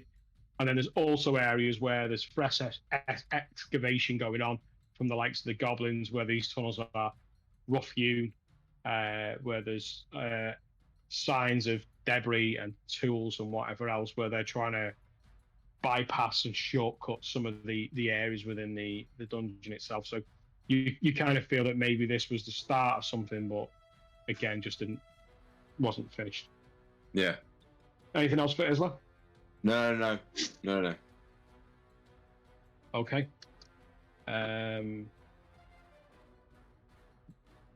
Right. Tom, I would like you to roll 20 feet of damage, please. 20 feet of damage coming.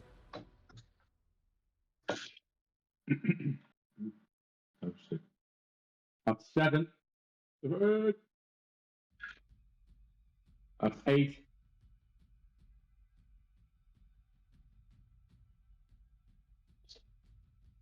That's another 6.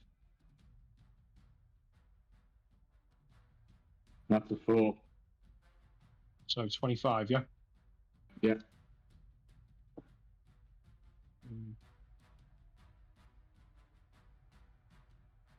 These are all D4s? Yeah. Can't be. 2d4s. No, can't be 25 connected. They're all even numbers.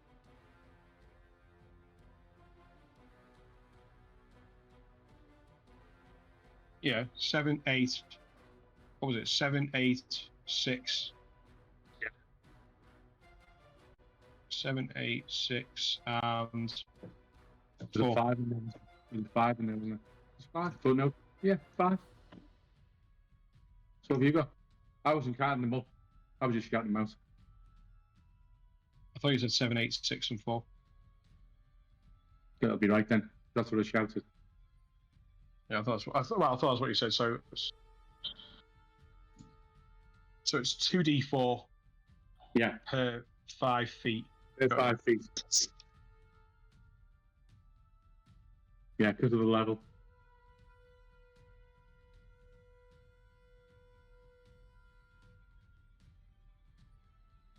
Okay. That's fine.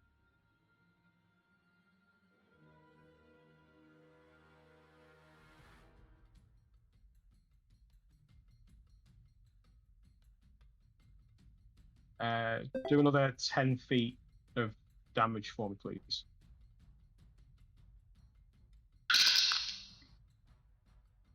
That'll be a 7.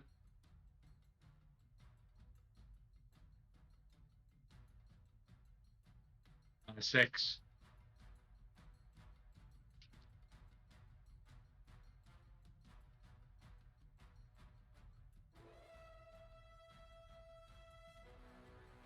Okay. Tavis, as you're feeling these large sort of pounding footsteps, you see emerging from the corridor this huge giant with 2 heads. You see that they sort of one's got like long and lank hair, and the other one just actually 1 second.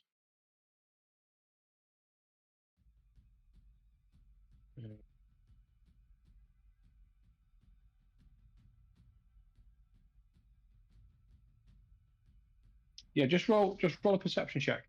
You can see that one is this bearded and lank hair. The other one's this mean face, cruel scars running across it. Scar tissue in his hair, where there's big sort of ball gaps that's hanging lank and loose. And you can sort of see that they're wearing just basically like a loincloth. Their guts out. You can see that the scar tissue pink, and yeah, they're carrying one in one hand. This 2-headed giant is carrying a morning star, and in the other hand, he's carrying a battle axe.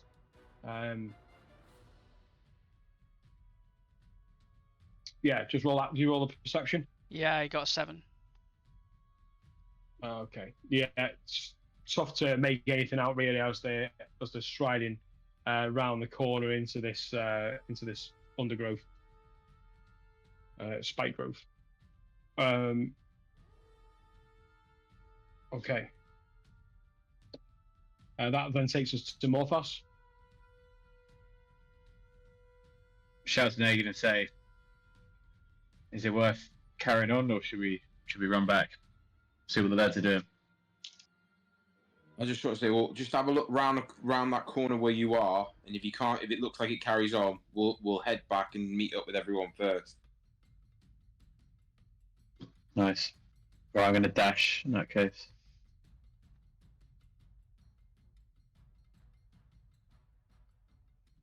Okay. That's me. Is that Isla?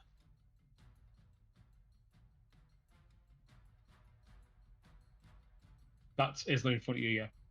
Cool. We'll just shout back to Negan and say, "Is here?" I'll shout back to we'll follow around then with Isla.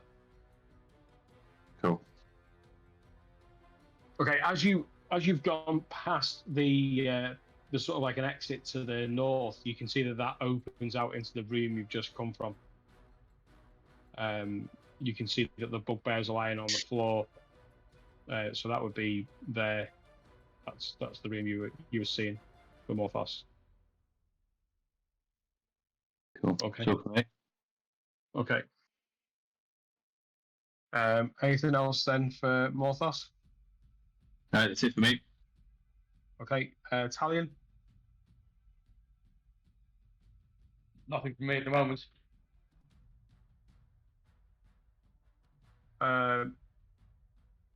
You would be able to see that creature was coming through into the corridor in the north. Just letting you know on that. Okay. So obviously they want to drag it through it. Moment.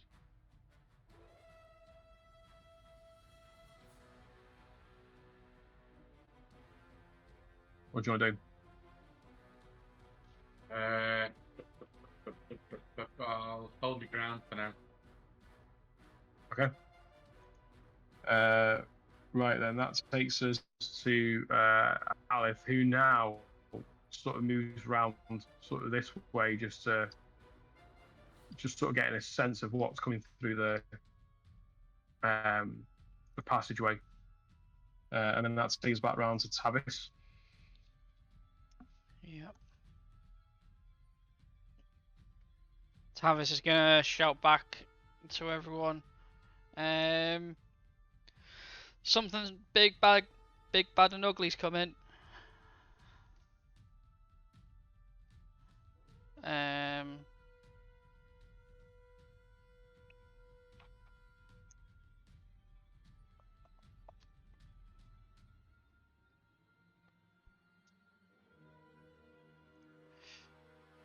And I guess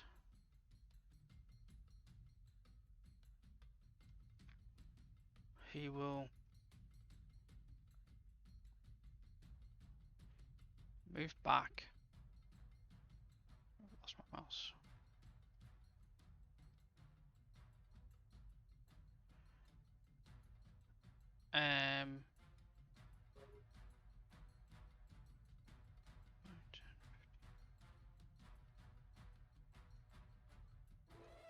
Move back to there. Take a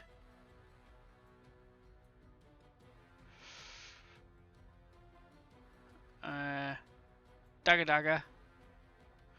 2 shots with his daggers. Okay.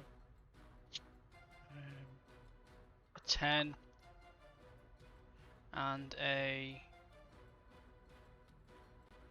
23. The first one misses. Second one hits. Second one is 3 points of damage.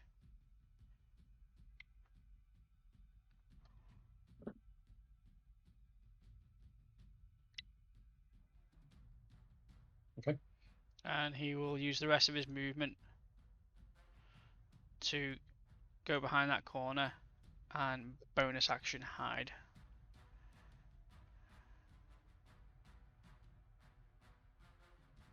Okay.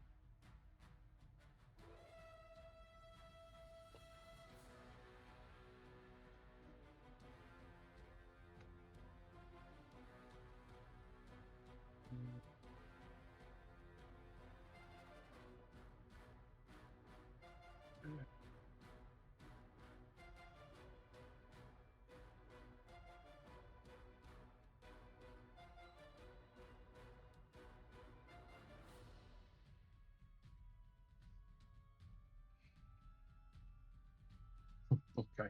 Do something quite fun. I would say.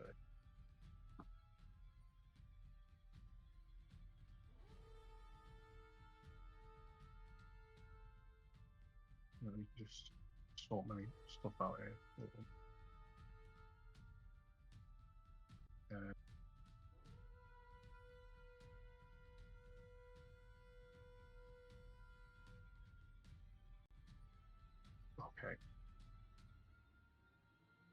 Okay, you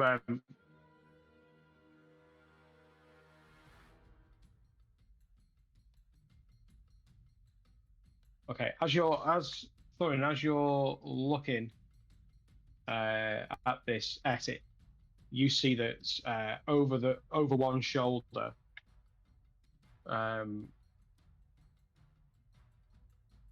over one shoulder pops a goblin that is now hitched a ride, clinging on to the straps and whatever else that hold together loosely, or not loosely, but this loincloth and whatever type of armor he's using, just bits of strap. He's not covered, but he's got stuff that he can hold on to as he comes over the top of the shoulder and he pulls out his short bow, taking a shot at you, and that's going to be 14 to hit. Misses. Okay. And on the second shoulder pops another goblin, and that's going to be a 16 to hit. That hits. Okay, and that's going to be 8 points of piercing damage. Ouch.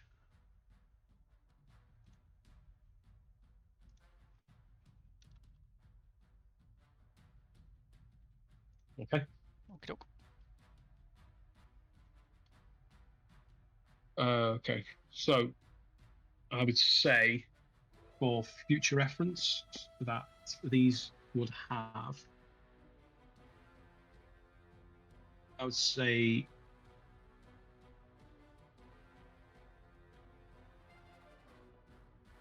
they would have half cover. And I would say if it was a miss, then there's a potential that we could attack the Etin with it being a miss. Whatever. Well, we'll suss them out as we go. Mhm. Okay, so that's going to be their turn. Thorin. Okay.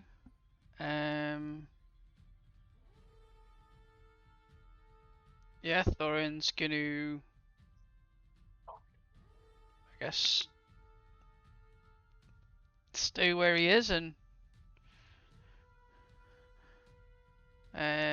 yeah, I think he'll Eldritch Blast one of the goblins. See if he can hit it. If he kills it or dislodges it, then he'll attack the other one. First beam is a 23 to hit. Yeah, hits.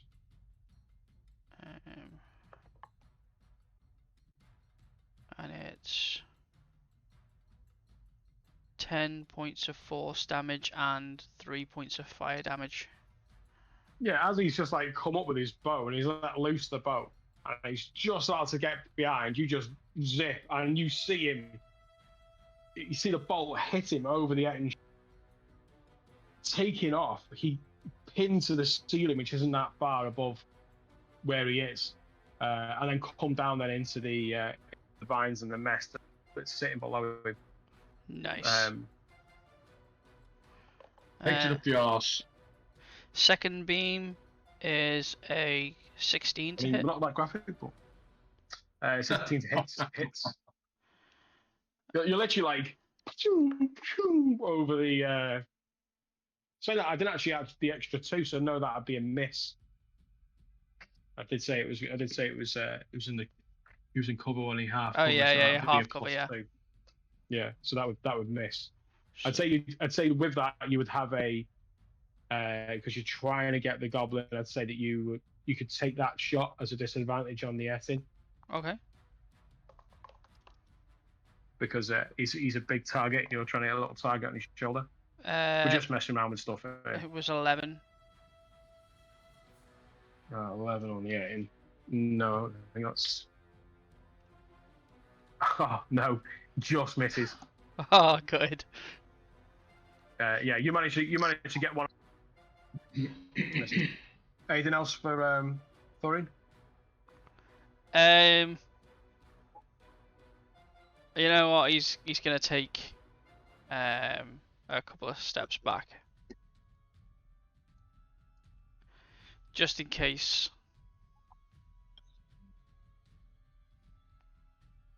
Okay. Okay, that then would take us to Isla.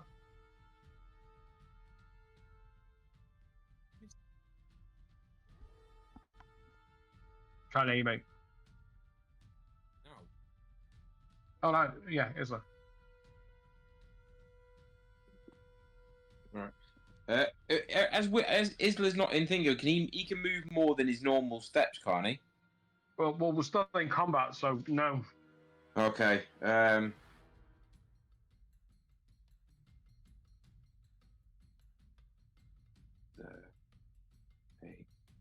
10, 11. Yeah. Realizing he's just done a big loop. He's managed to get to there. Okay.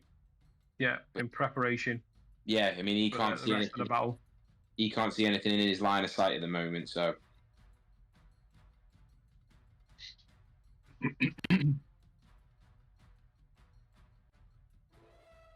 Okay. Anything else for Isla? His bow.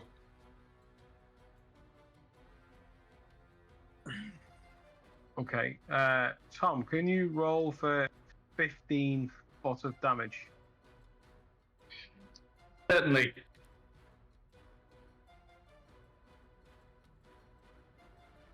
I'll be a 3. Another 3. And an 8. 14, yeah.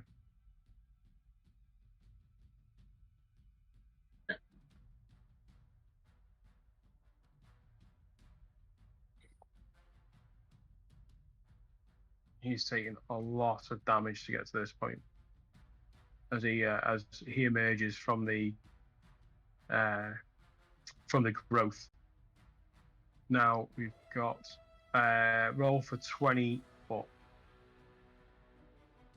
As you see, Thorin and Talion, you can see that a second Etin, although obscured by the one that's in front, a second Etin is following up behind it. So that's going to be 20 foot of damage there from the spike growth, please. First one is 5. 5. 3. 6. 19, yeah. Yeah. Spike growth was so clutch.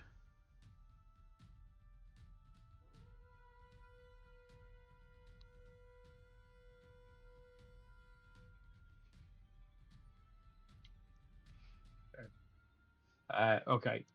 Now, Thorin, now that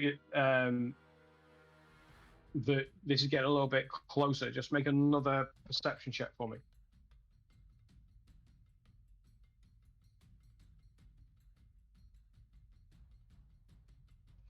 Um,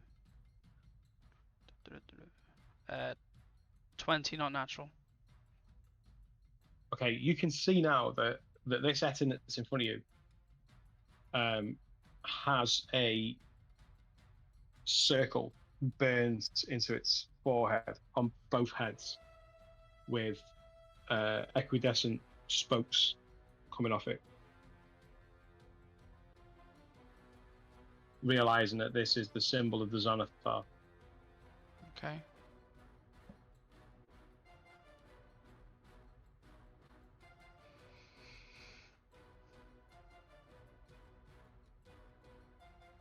Joke.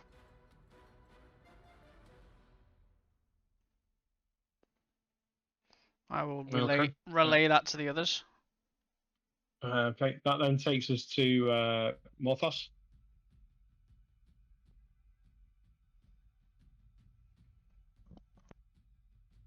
You're on mute, mate. Sorry, going to move.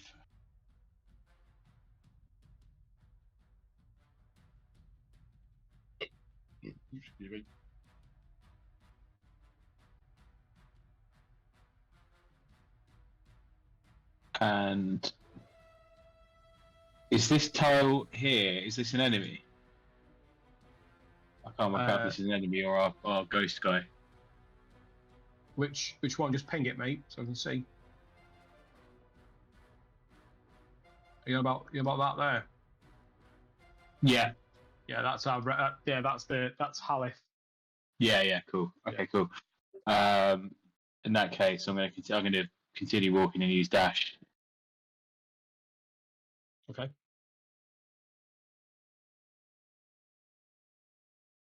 I'm going to stay here. That's it for me. Okay. Talion. Hmm.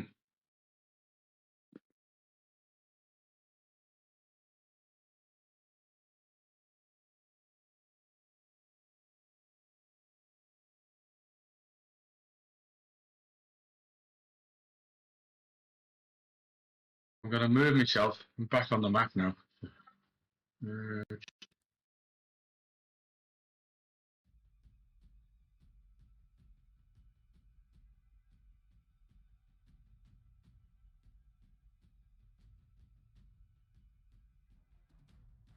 Gonna move to there, and I'm gonna hold an action, which will be Thunderwave.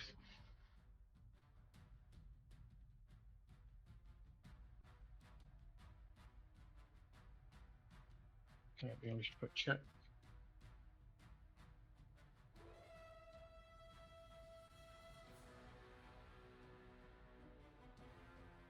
It's not a concentration one. It's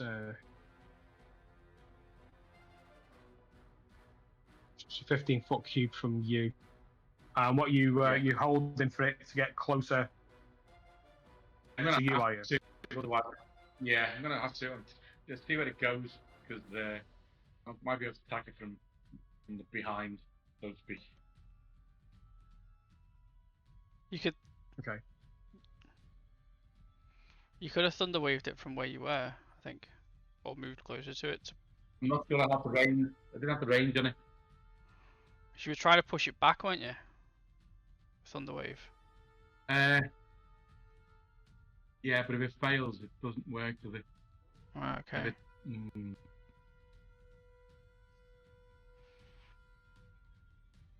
Guys, I'm happy for you to play around with this if you want. If you want to, like I said, we're metaing at the minute, and I'm happy to meta it. So if you want to have a confer and a think about it, that's fine. Take your time.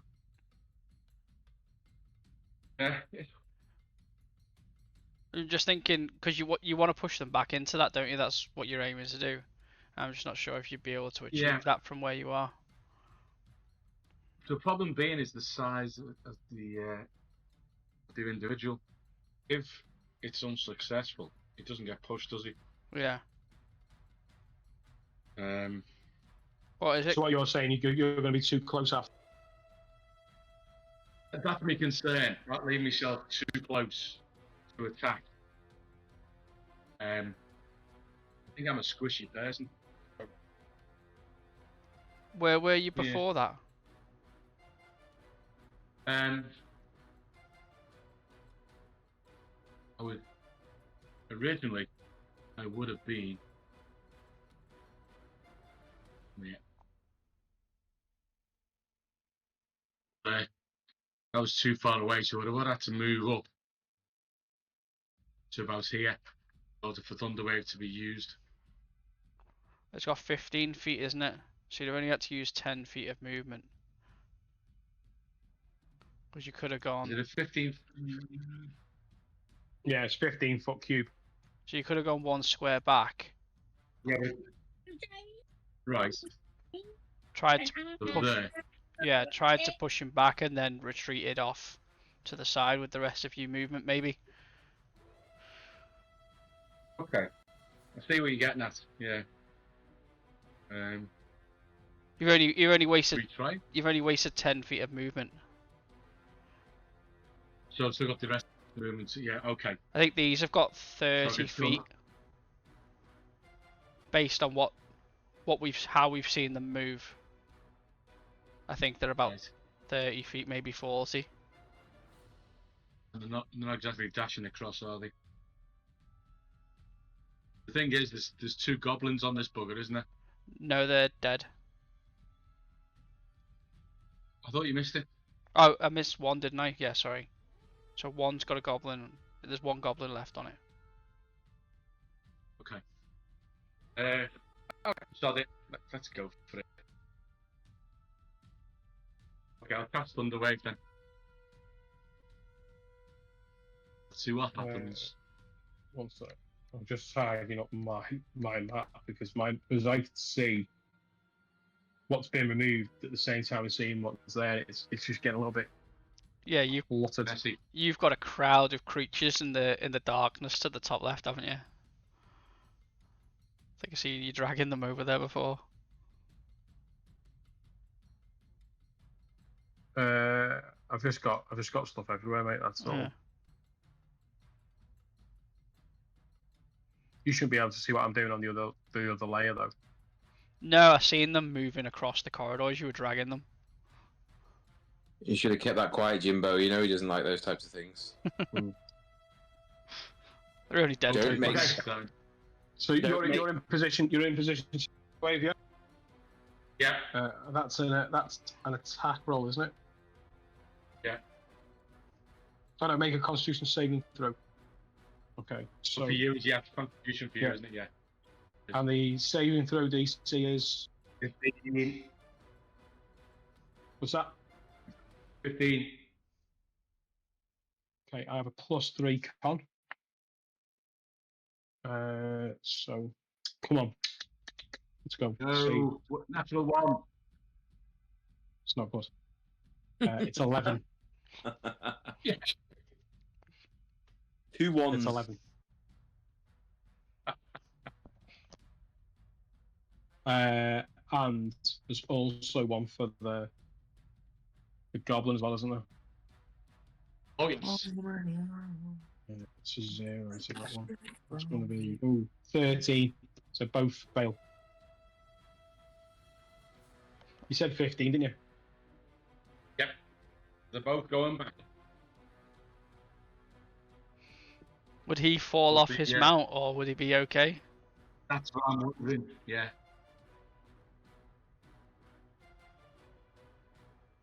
Okay, Has he been so blown off into the storm? right, so let me just have a quick read this. So are you rolling damage now? On that one, Thunder Wave is. So on a failed save, a creature Yeah, takes 2d8 thunder damage and is pushed 10 feet away. So roll your 2d8. Both of them have 2d8. failed.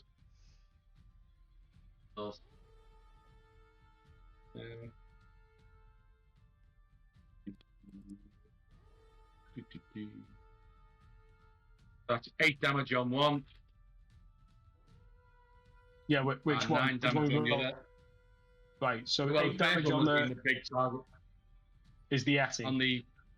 Yeah, and then 9 on the goblin. So the Yeti gets pushed back 10 feet. Yeah, so he gets some D4s incoming. So hang on a second. Let's just deal with the position. Okay. Let me see the goblin. The goblin is also going to take. So roll for the damage of the goblin. What was the damage? Sorry, for the Etin. That was 8, and the goblin was 9. 8. Okay. And now there's the pushback damage to the thorns. All right. Okay. So that's that. And 9. Right. Okay. Right. Okay. Got you. So. Oh, do that. Right. One sec.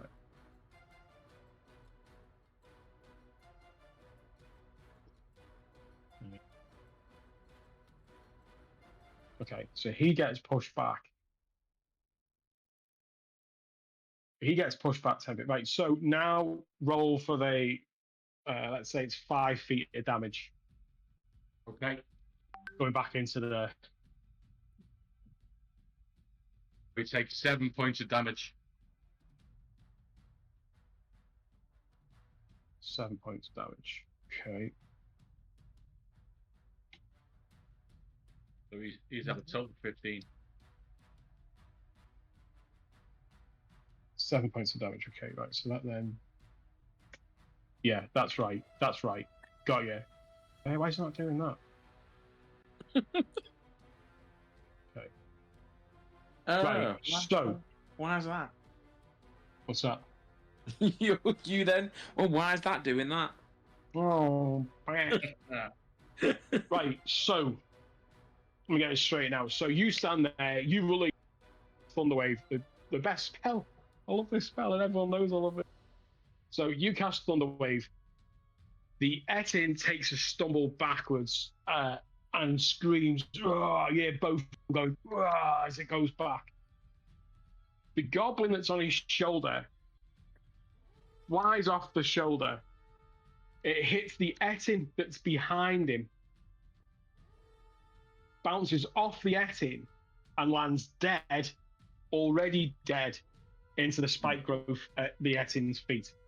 Pinball. And all you hear is a as it just bursts backwards within this from this force. That then leaves the rest of your movement. That was quite tricky to work that all out in one go. So that is, and so you've got movement to take, haven't you? Yes. Okay, you can do that now then. Okay. I will move back.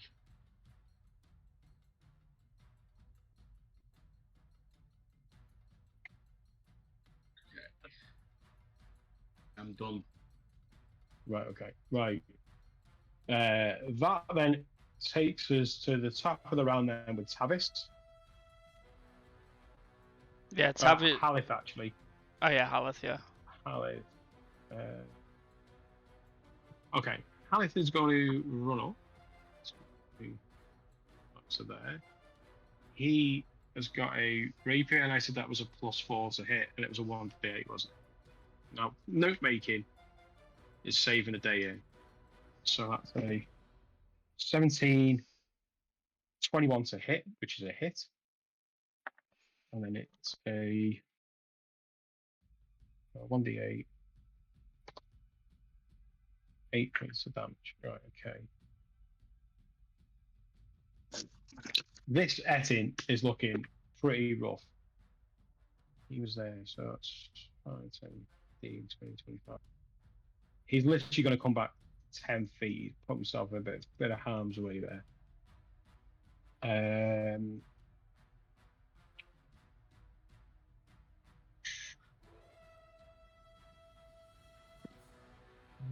Okay, that's then going to take us through to Tavis. Yeah. Tavis is gonna pop out and dagger. Okay. He gets advantage because he's hidden. So I looked that up earlier. He does get advantage for being hidden. Oh, okay. So that's. I'll get his sheet up. 22 to hit. Yep, it's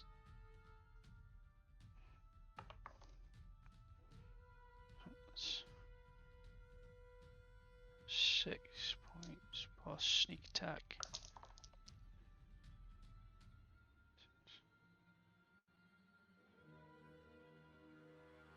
$14 points of piercing damage. and that's with the dagger. Yeah. First dagger, yeah. Yep. Okay. Yeah, as you pull out this dagger from the bracer, sending it backwards and just aiming it at one of the heads, you just send it flying, and it's spinning the air. You manage to catch one, but with the force of the spin, catch the other before it disappears, taking a slit from one throat and across into the next throat as it sort of boomerangs round. Ooh. You see that the blood gurgles and the Etin just falls in a heap to the floor. And that is an Etin down. Nice. Could he throw the dagger at the other Etin? Yeah. It's probably beyond the 60. Just roll a perception check. Yeah. That would have been a 5. Yeah, you squint slightly, because although this creature is just as ugly as the counterpart for it, it has a slightly more feminine look. Okay. The man breasts look a bit more like breasts. Okay. They were Yeah. planning on having kids, So he's starting a family, gonna attack getting a the forever home, settling down. the other Essin. Okay. And that is a 22 to hit. Hits. And that's 7 points of piercing damage. 7. 7. And then yeah, as a bonus action, he'll take his movement back and bonus action hide. Okay. Yeah, all I'd say is on my, I should know what this by now anyway, but the hide action in combat just says you make this dexterity stealth check in an attempt to become hidden. So it's not the same hide that you've got on the rogue. That's why I made that mistake. Right.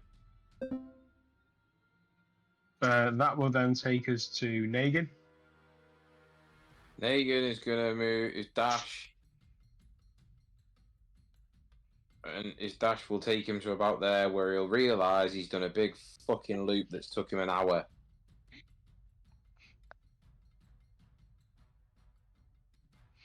Somebody had to do it. Yeah, you emerge and you can see now past everyone this huge creature in this stone corridor heading in the direction of the party. I was sort of shout out, why didn't anyone call me sooner? I was like, I shouted. Just went round a fucking circle. Yeah, that's my move. Okay. Isla? Isla is gonna go.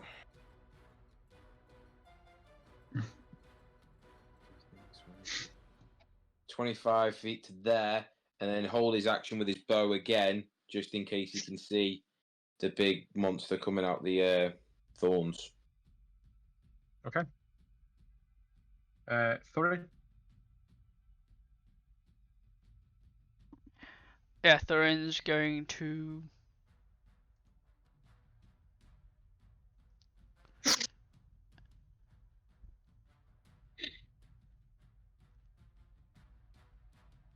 I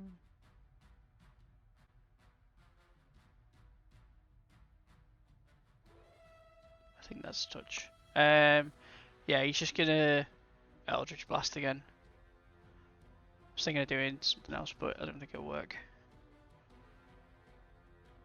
Well, he's a warlock, so there's nothing else. First beam is 11. Second beam is misses. 19. Hits.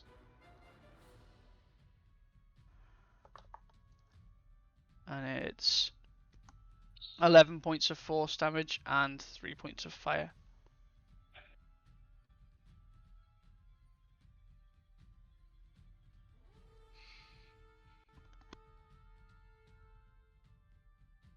And that'll end his turn.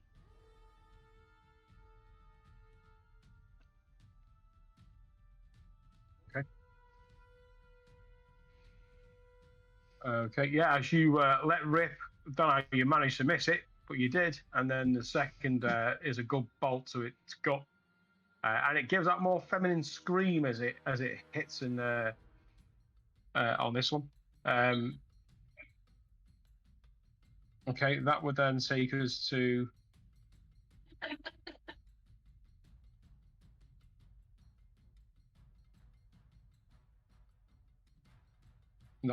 back round to no, we can't be at Isla already, can we? Oh, he's just moved.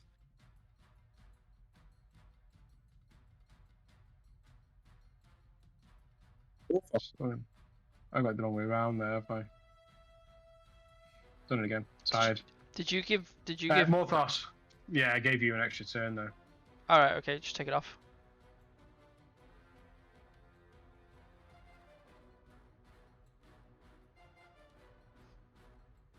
Yeah. Okay. Sorry about that. Yeah, it shouldn't have been you. That should have been. Ins. That's going to be. Can I have 15 foot of damage from spike growth? 5. First 5 foot is 7. Another 7. And another 7. 21. Wow.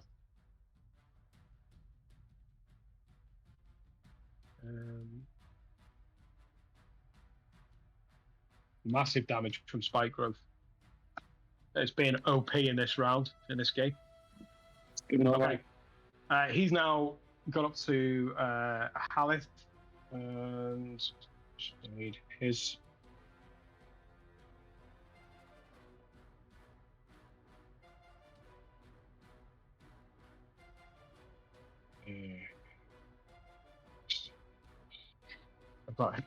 This is a nightmare tonight.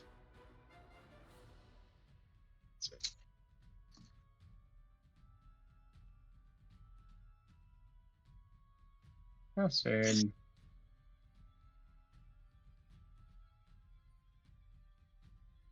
Okay, so right, okay, so he is going to take a swing at Halith. So first of all, he's going to strike with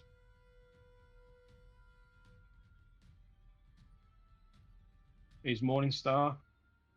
Jesus. Oh, that's a natural 20 as well. I would roll a natural 20 against myself, wouldn't I? I mean, that's just like the sod's law, isn't it? So that's going to be 27 to hit. And then Morning Star, that is.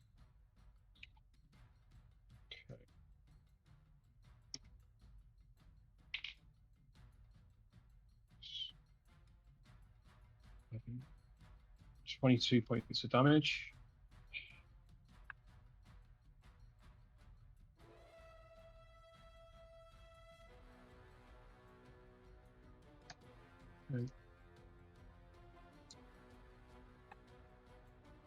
Okay, and then he's going to also take an attack with the battle axe. 20, not natural.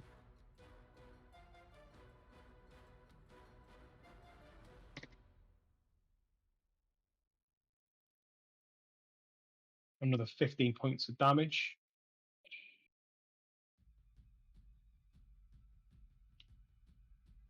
Against Halith, who just says bang, bang, as he's just taking these blows off this setting.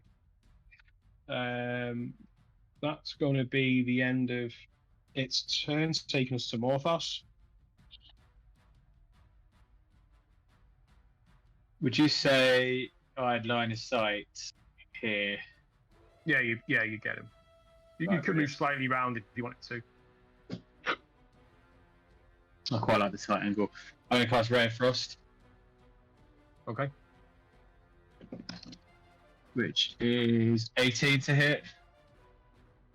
That'll hit. 15 damage.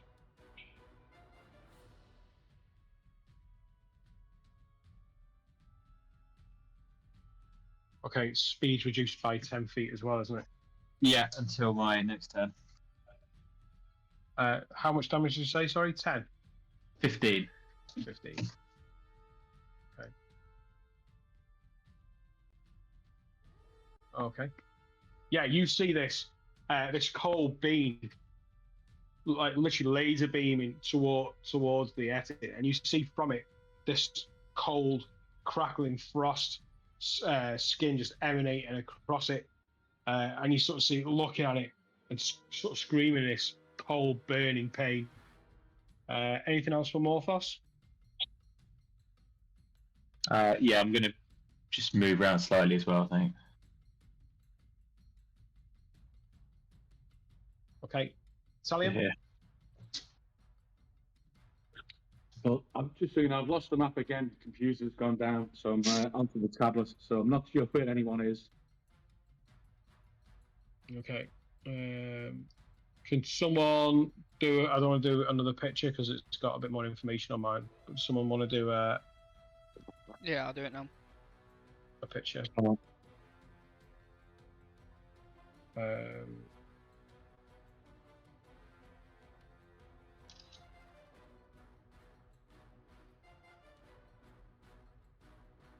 You are currently you're currently from it. Let's say 35 feet. Okay.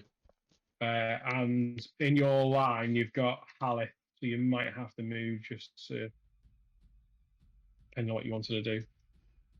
Nice. So you with the effects check, No, that was me. is it? Yeah. Let's practice it for next time. That's cool. What your Ray of Frost? Yeah.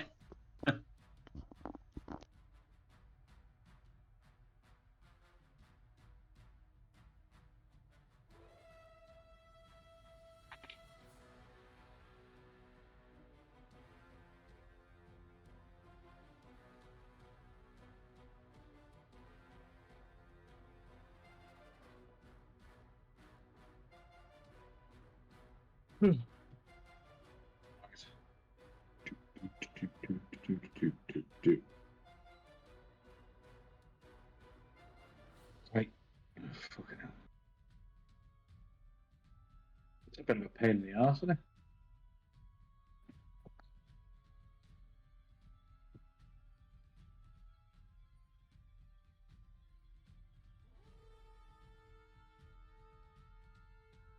Hold an action of form with. Stay where I am. Stay where you are and hold an action for Thornwhip. What's the trigger? When he gets, I think it's is it 15 foot, 10 foot? When he gets close enough.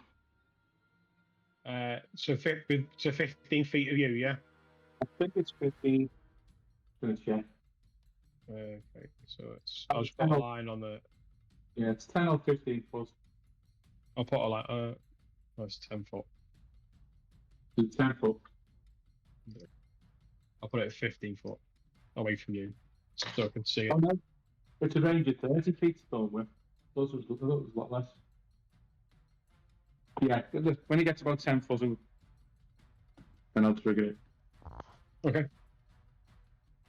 Okay, then that takes us to Haleth, who's going to not take any more punishment. He's going to disengage and move 2, 3, 6 away from him, backing away. That would then take us to Tavis. Yeah, Tavis will pop out and dagger. Okay. First one is a 16. 16 hits. Would that have been with advantage? I know he's hidden in the same place. That's why I'm asking. You can take advantage, yeah. Right. What you're basing that on? The hide? Yeah. Yeah, this is what I'm saying because it doesn't. I'd have to check the rule. It's alright. We'll say because he's hidden in the same place, they knew that he was there. The second one was 26 to hit. Yeah, hits. So first one is 5, and second one is 5. 5 damage. Yeah. 10 in total. But 5 damage from each dagger. Yep. Okay. I'm not even making this up. He had 10 remaining hit points. As you pull out the 2 daggers, 1, 2, and 1, 2, doink, doink, straight into the head. And as they pierce their head, disappearing, blood coming out of their back, they fall prone, dead, into the spike growth. Did he You get? can hear. Did he get the Did the Xanathar tip logo? jiggle? Oh yeah, bullseye in it. Bullseye in the Xanathar logo. And yeah, if it was like an animal, it'd be following the dagger like Yeah. a missile straight into it. Did the boobs jiggle? Oh yeah, as they land, one goes drop into one face and just grotty under boob. I bet you that Yeah, stinks. that is dead. You can still hear. By the way, you still hear the feet of goblins and muttering goblins, but it's going quiet as it's moving further away from your position.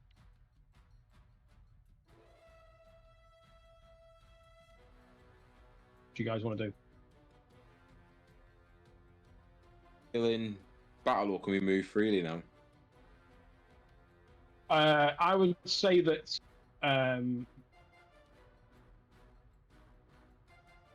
remaining goblins, I would say, are moving away. I've been seen at the what's just been unfolding. So you can still hear their presence. If you wanted to pursue them, you could, or if you wanted to let them get away, it's up to you. It's entirely up to you. Is that the only way we can go anyway, right? Yeah, but yeah, I think where we've done our full circle, we need to go up that way anyway. But obviously, we need to wait for the vines.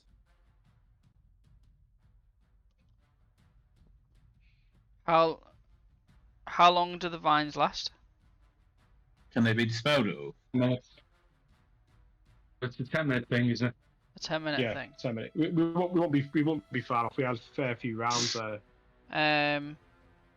How quickly do you guys want to pursue them? Good to finish off, to be fair.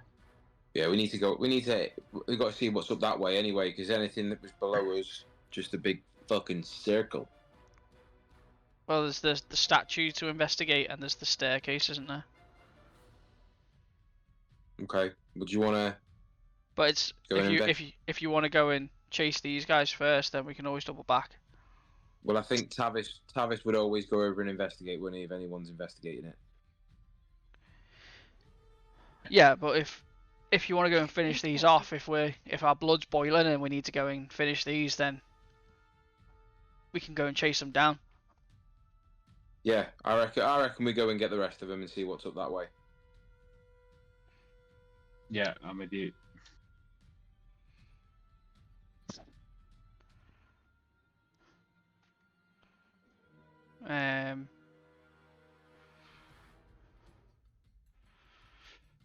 Alright, do you want to take the lead then? Have the thorns gone now, Daryl? You just have to ask Talion to be drop honest, Talion can drop it anyway. Drop your pants, Talion. Hey!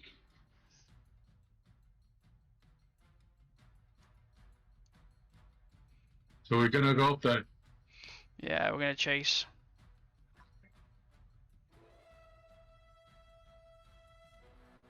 In what order?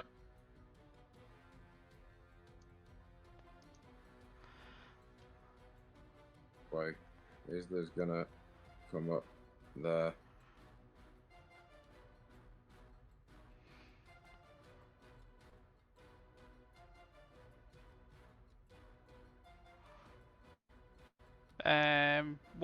Whereabouts in the group do you want to be? We'd asking. Talion. Do you want to be front, middle, back? I'll go to the back. Okay.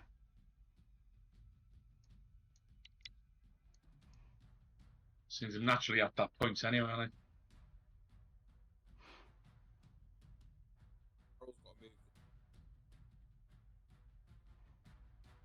Who's bringing over the other guy? The undead. That'd be Daryl.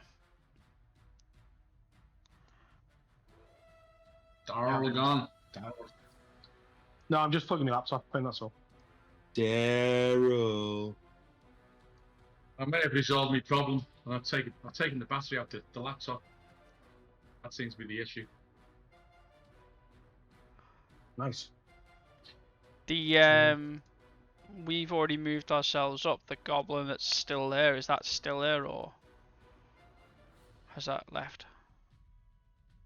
What do you mean the goblin? I'm assuming that the spike's gone, by the way, because otherwise you've just all walked through it. No, you dropped it, didn't you? We asked you to.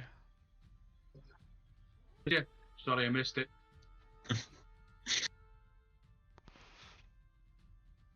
But I can do, because you stared me now. Right, I've just dropped it for you. Otherwise, we're dead. You've got to move. You've got to move the zombie. Where are you all going, you fools? They're chasing the goblins. Yeah. Kill them all. Oh shit! Okay, so the final blow there was for Tavis. So Negan, you're up. Hang on, mate.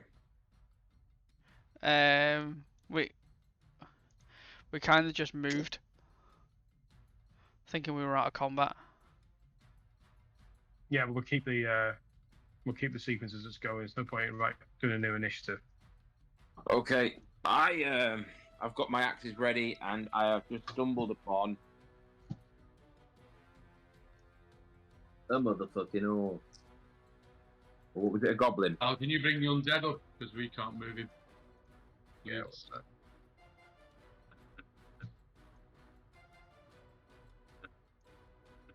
Oh,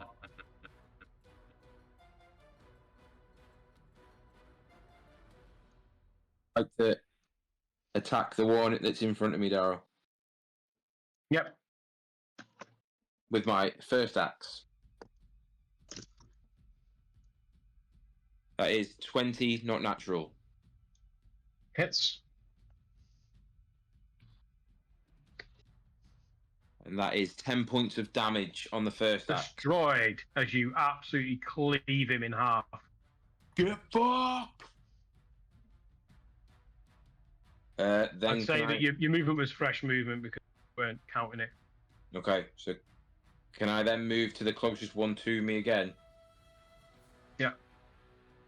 I'll go to that one. And then I will attack that one.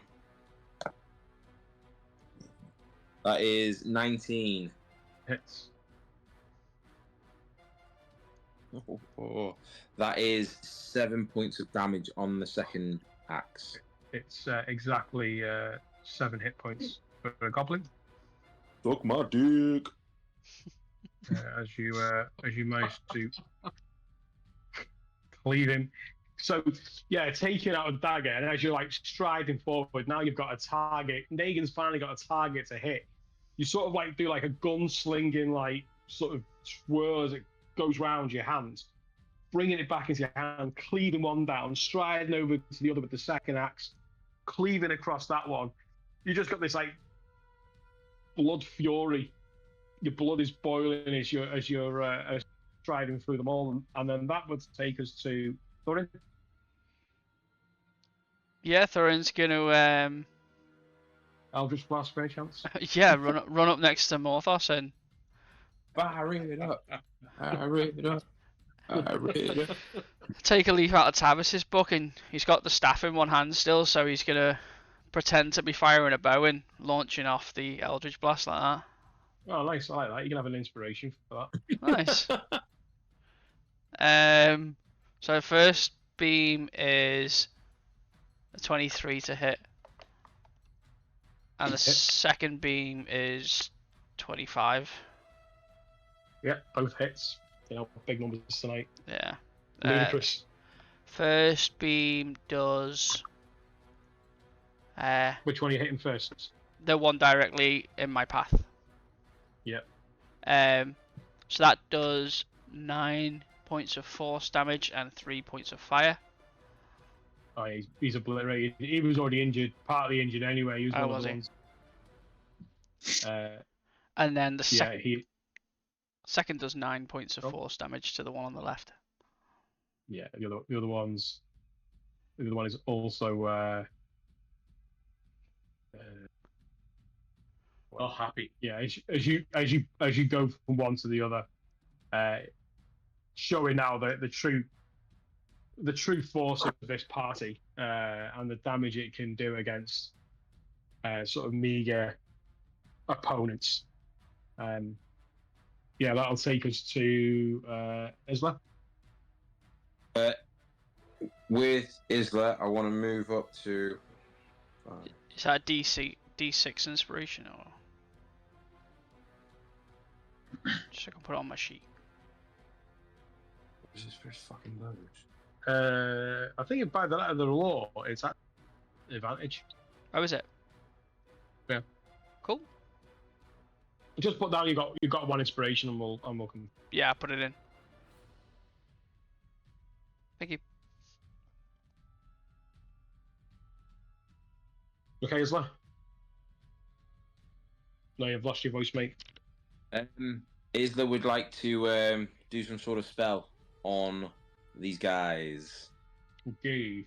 What sort of spell is he doing, my man? What's one of his main ones? Eldritch Blast. Can he do Eldritch Blast?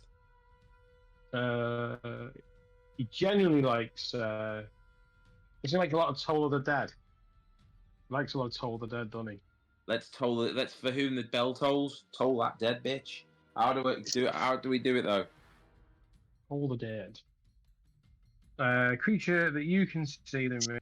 Sound of his spells for the earth from moment. Sound see was targets.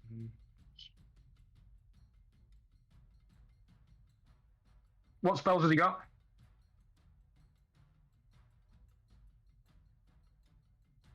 It depends on what he's prepared that day, doesn't it?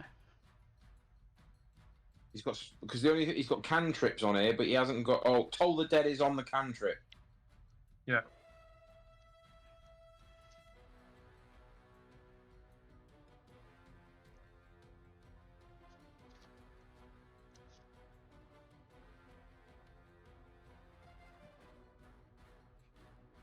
So to you, mate, what do you want to hit? What do you want to hit with?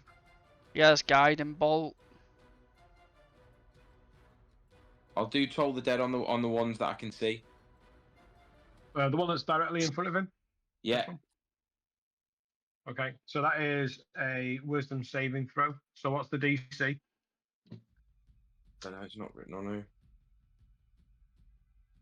Should be right down the bottom on the last page. Mate, that is all I've got, and there's nothing.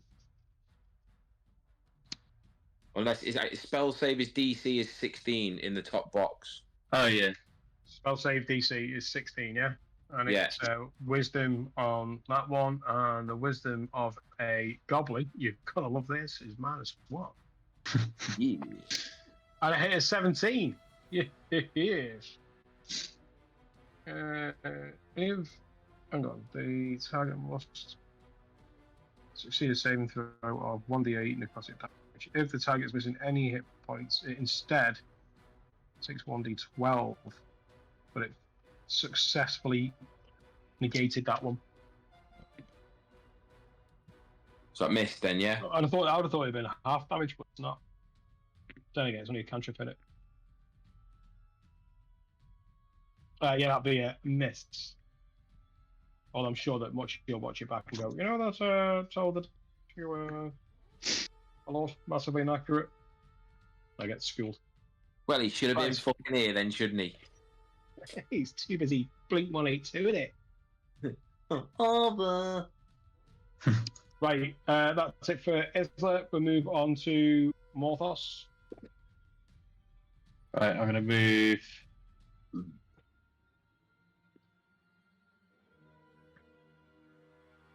Next. Okay, I'm gonna cast Lightning Bolt on these Nice. motherfuckers and blow them to Kingdom Come. Your brother took up. Did the goblins have their turn? Right. Fuck the goblins. Oh, actually, yes, that's a fine point. That's 2 errors I've made on this list. Put up, Jimbo. Uh, Sorry. yeah, let's do that. Let's have a blast. When are you going to learn? Yeah, let's do this. Let's take some Shit. pot shots. Sorry, Negan. Well, I'm gonna do 2 halves, and they're gonna go against it. So, right. So we have a.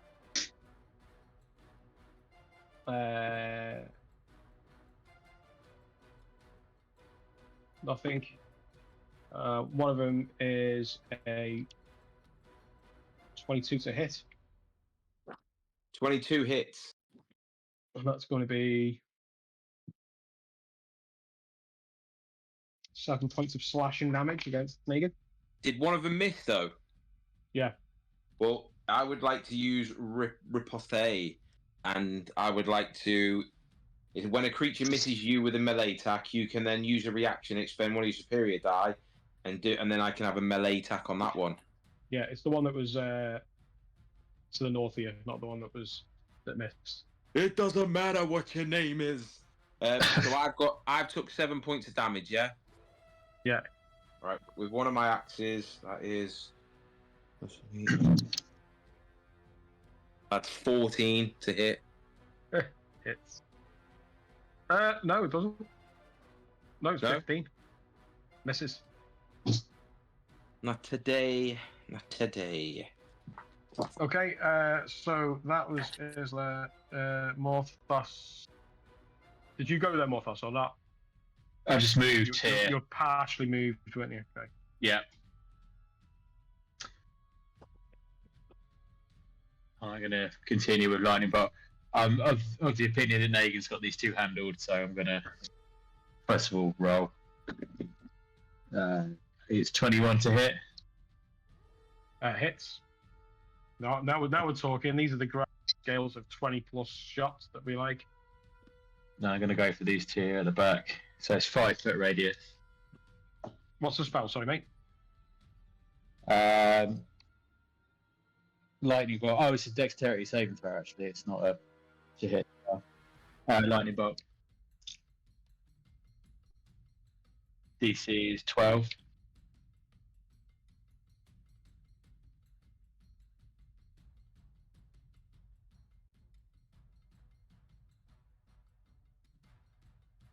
Yeah, they've got to be in a line. So you've got to pick one.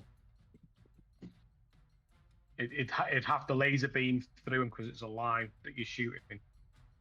Right. It's not an area that you were marking out. It's Why don't you move over one, and then you can hit 2 in a line? The one next to me and the one behind it. Yeah, it might hit you though as well, though. no. I'll show you what he means now. So you're looking at a line through. Oh, I see. Okay, yeah, good shout. Smart cookie. Cool. All right, lightning bolt. DC 12. Dexterity, is that you? Yeah. Oh, they're quite dexterous. We got a +2 here. So the first one is 16. So that's a. And the other one is 16. It's an 18. I don't fucking believe it. I So don't it's think. half damage. So it's 8d6. Yeah, I'm not sure lightning it's going to damage. matter. But then it's halved, and these are squidgy. So if you fuck this up, Paul, don't come back. Cheers, Aaron. 4 plus 4 plus 3.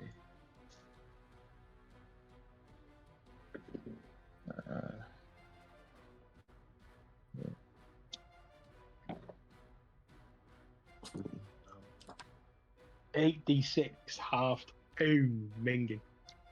Good So luck. it's 32 half 16. Yeah. They've only got 7 hit points, and the one in front of you only had 4. So absolutely obliterated. Crispy. Oh, later, Ray Sean. Fuck yeah. Do So this one. Yeah. Yeah. Okay, and then that's then going to take us to Talon. Right. I can see one. Is that correct? Yeah, you can see this one. Right, I'm going to poison gas him. Oh, mother. Brother Tucker. Oh, reach Poison forward, spray. point me hand at him. Instant, Poison it's an spray. instant. Poison spray, right in his Yeah. face. The cantrip, yeah. That's So it's a Constitution saving throw, and the DC is 15. and their con save is 0.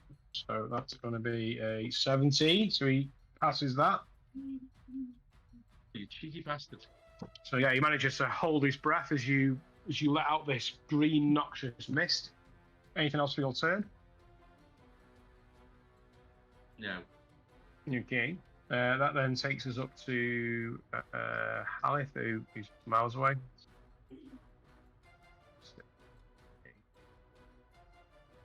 Well, he's going to dash up to there.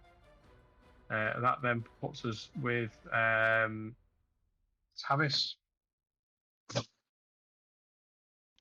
Yeah. Tavis.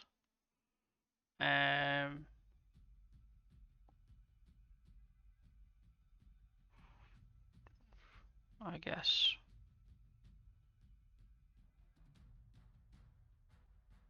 Move the door. Yeah, he'll move to by the door. Okay. And try and shoot the one by Negan. Or dagger, yeah. He is covered by an Aegon there. Yeah, would it be?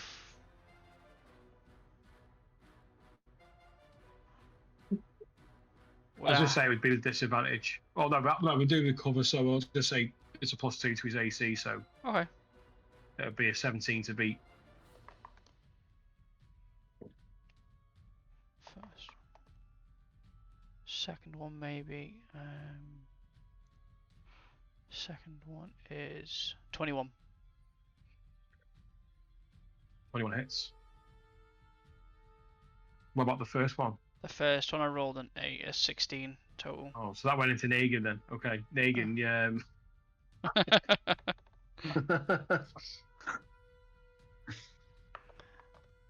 So that would have been Oliver. 5 points of damage. He's daggering me in the arm.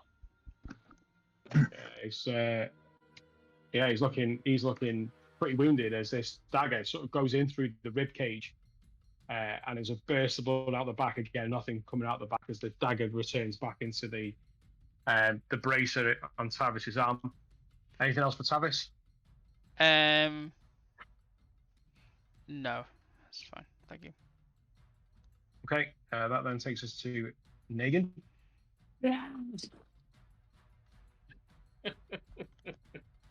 He has 2 remaining hit points, so if you fuck this up, don't come back. I've got 2 axes. 14 plus. Imagine if you both hit and you both scored a 1. Or you Like, swings them Tavis's both daggers. and just hits air. Yeah, That is a 22 to hit. hits. And that is Mr. Squishy. 9 points of damage. Yeah, he's absolutely cleaved in half. There's no word to hold a word to scream when the dagger bursts through him, then followed by an axe, cleaving him open. So he is he's dead. I then want to go to that one. Almost creep up behind him, all creepily, and then axe him. You're just seeing like this whiff of green sort of smoke in the air.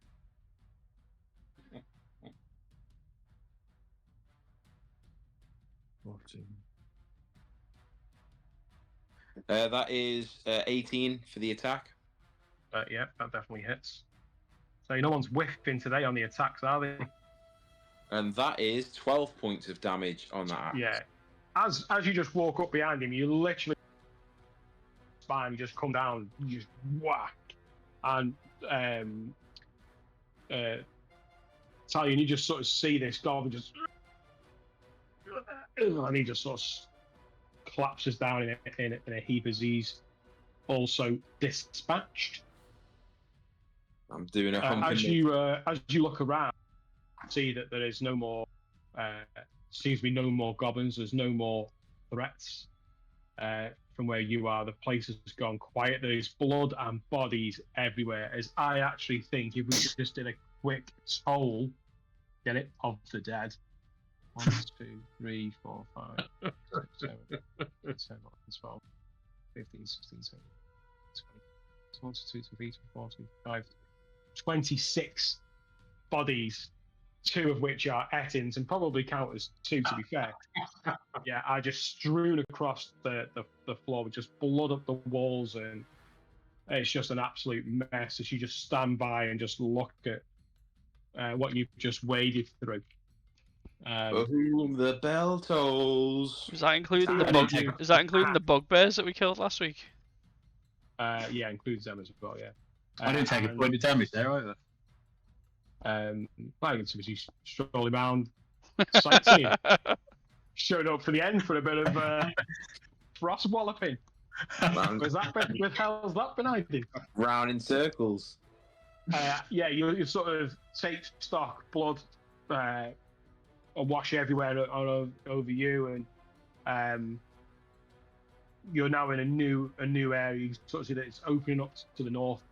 There's a door where Tavis is to the east, and you're sort of surveying around and listening for any further threat. I think that's a really good place for us to finish tonight's session.